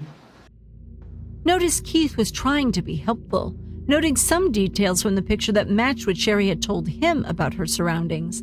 There's a reason she remained silent in that brief moment, and it will soon become apparent. That's the room she was held in, all right, and they had some questions about it. But that's still a valid memory, right? Is that this was the table? Yeah. A table like this was the table you were on when you were branded? And we've been talking about that a lot because so many memories are so faded now. It's been a long time. It's been a really long time. So, like, details and things like that, we did the best that we could to take notes on it and all of that, but a lot of it's really hard. Sure. It's hard to think about. Sherry was presented with 2 lineups of 6 photos each, and she was asked to identify her imprisoners. She kind of thought the first woman could possibly be number 3, but wasn't sure. She asked for a tissue, and when she was shown the second group, she had an odd reaction we've never yet seen in a police interrogation. It's hard because the other photos are distracting me. Can you give me another piece of paper, if you don't mind? Another piece? Yeah, I want to Just like cover. this one upside down? Yes. I want to look at them one by one. Sure. It's easier. That's right. She was trying to focus on one face, and the other 5 photos were distracting her. The cops accommodated the curious request. Like some strange ritual, Sherry's hands went perpendicular, revealing each photo one by one.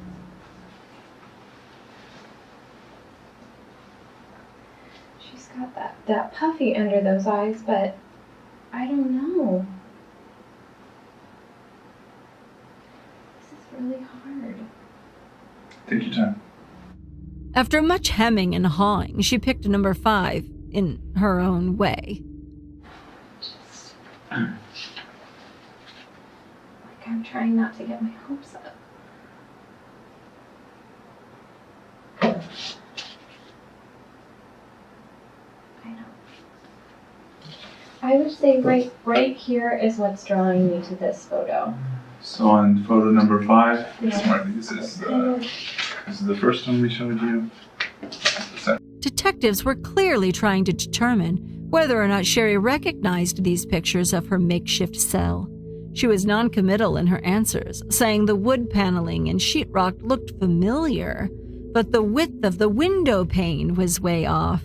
She recognized that location, but she didn't want her husband or the police to know she knew. Next, the detectives dropped their first bombshell of the afternoon. They had found the house where Sherry was held all those days. Keith was relieved and moved to the point of tears as Sherry began to panic. So, we're showing you all of this because ultimately this is the house that you were at. We talked to the people who live there. We found the house. We found who was involved. We talked to who was involved. We talked to family who knows that you were there, and talked to a couple people talked to one guy who did see you during this event. We're not sure whether or not Sherry's a believer, but it was time to come to Jesus. Once we have all those things and we start talking to the person who lives here, who had lived there, who still lives there, start talking to his family and starting that whole investigation, peeling one thing back after another, doing the same thing we've done for the last 4 years. It led us to a specific person, but not a female. It led us to the car that picked you up, but not an SUV. So there's lots of different aspects that are truths and falses. And we're to the point now that nobody would have ever imagined that this would have blown up the way that it did. Since November 2nd, 2016, almost 4 years before walking into the interrogation room, Sherry had been lying to everyone. She deceived the police, her friends, and her family. She had also been lying to the person she woke up next to every day. From all appearances, Keith Papini believed every harrowing detail of his wife's ordeal. They remained married, parenting their 2 sons, and were spotted in public together several times.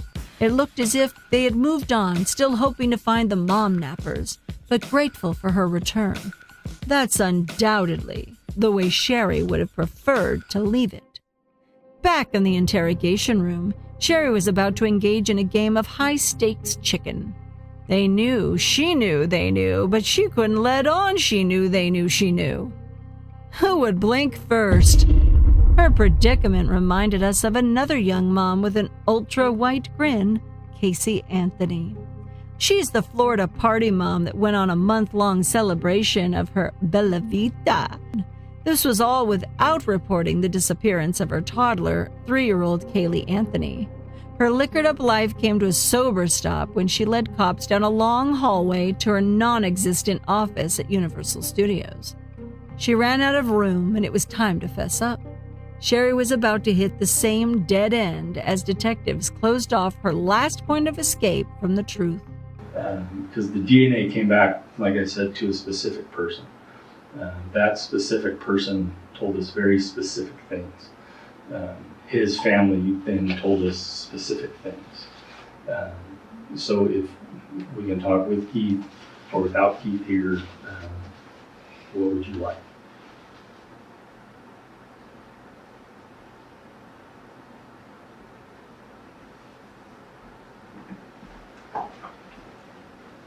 It's completely up to you. It's been a long road, Sherry, but we just want to talk to you. We can have Keith step out if that's going to make you more comfortable. But it's up to you. Do you want to step out or do you want to stay? Obviously, I want to stay. Keith had come down from his giddy high when he thought they'd finally have closure. He could sense the unsettling tension building in that cube-shaped confessional. Sherry knew where they were going next. She just had to decide whether or not she wanted her husband along for the ride. Over the next several minutes, Rock moved closer to hard place as Sherry's dilemma deepened.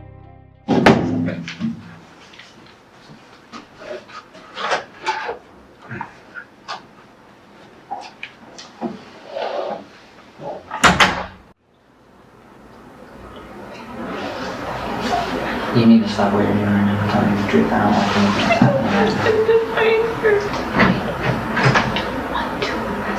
don't like anything that's happening right now.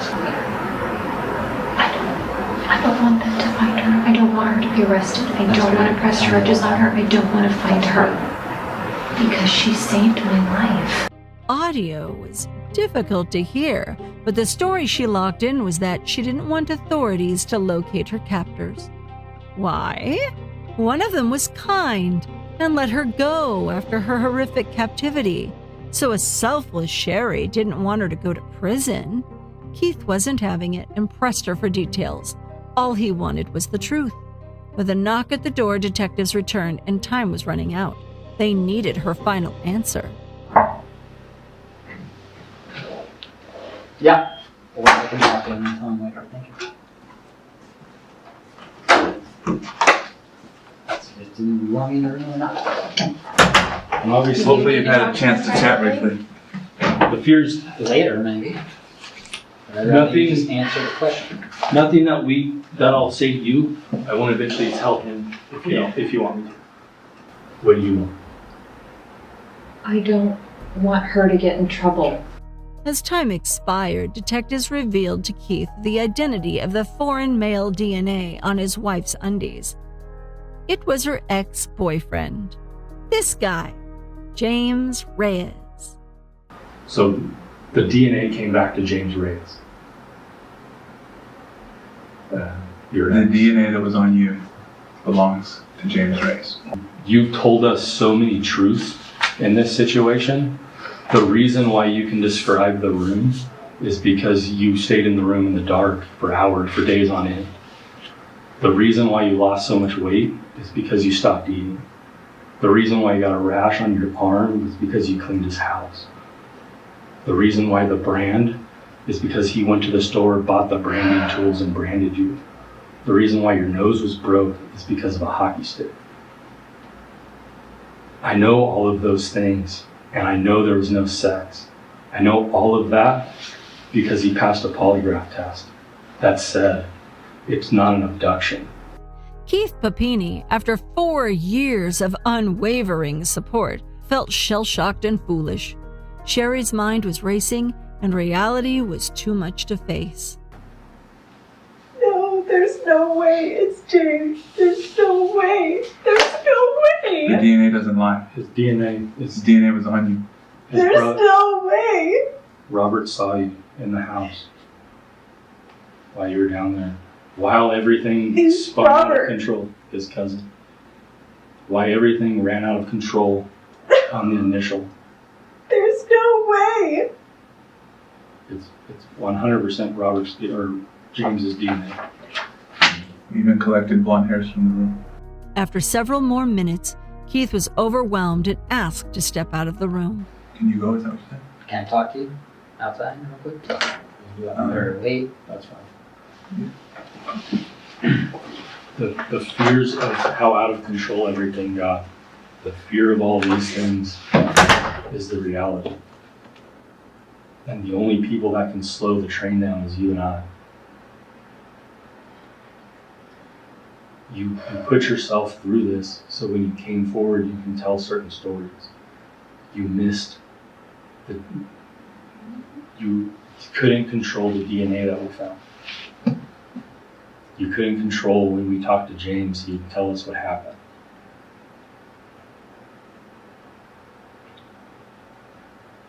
The story always was hard for anybody to understand.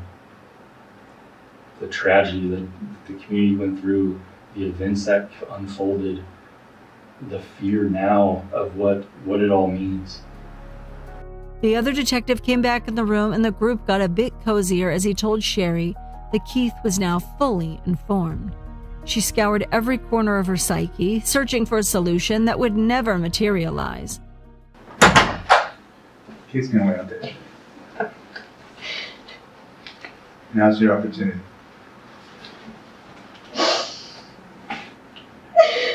Based on your reaction previously, what you're telling me is you did not call James and ask him to come get you? Is that what you're saying? Because if that's what you're saying, I have to understand that. They talked with Sherry for another 20 plus minutes, but never got much further. She owned up to texting with a few ex-boyfriends, but had no explanation for the damning evidence. But she was still free to go, after all, to enjoy her last bits of freedom while Keith asked detectives how he could make sure he never saw Sherry again. Alright.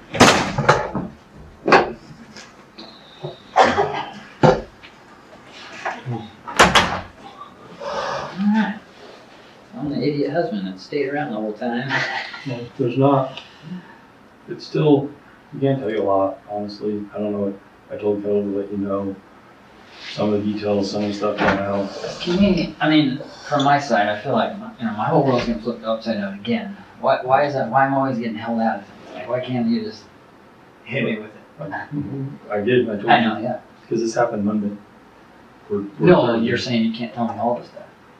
It's still an ongoing investigation, so you're not going to find out answers. I mean, there's just, that's the way it is. Obviously, can you help me, throw me a bone and then go, I mean, she made it up. Is that where we're going, right? Or is she trying to come up with a whole another? We're not going to give you any additional details. Obviously, you heard the questions, so you can read through some of those and understand. You've seen some of the photos, so you know some of the investigative work obviously, you saw me. I was like, yeah, we found him. And we did. Yeah. But you can also notice your reaction compared to her reaction. Yeah. No, 100%. If I don't want her in my house tonight, what options do I have? You have to get restraining orders. You have to get. James Reyes, the ex-boyfriend who enabled Sherry's deception, was first contacted by authorities in June of 2020. The DNA collected from Sherry's undergarments was compared to national databases, and there was no direct hit. But there was a familial match in a genetic testing company's records, and all male relatives were identified and surveyed.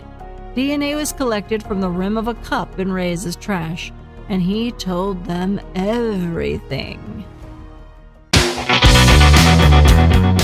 Sherry contacted him one day, claiming that Keith was abusing her, and she suggested wanting to reunite with James and run away together.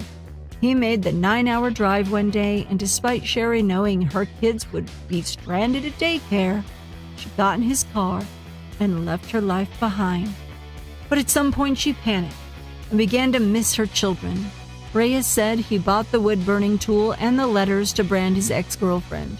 He said he boarded up the windows at her request, and she holed herself up in his bedroom while he slept on the couch. Neither the couple nor the cops have said sex took place between them. She ate small quantities of food in order to lose weight, and that he helped Sherry inflict some of her injuries. After 3 weeks of hiding, he said he dropped her off along Interstate 5 about 150 miles from her home. He was not charged with any crime and has reportedly kept a low profile since. With Sherry Papini's long fall from supermom to universally despised now complete, she finally owned up to her scheme and pled guilty on September 20th, 2022. She admitted to masterminding the staged abduction and was sentenced to 18 months in prison. Keith filed for divorce days after. The pseudo-snatching would have wide-ranging impacts on the lives of people involved, both directly and indirectly. The money, resources, and overtime put on by multiple law enforcement agencies was enormous. Sherry's parents and siblings had the scare of their lives, and one can only imagine what her children went through. The whole spectacle was yet another hindrance to the perception of real victims and their ability to come forward. Then there was Keith, loyal and supportive to the bitter end. A low-resolution video captured the very moment his heart broke that day. He suddenly didn't know the stranger sitting across from him, and he had to wonder if he ever really knew her at all.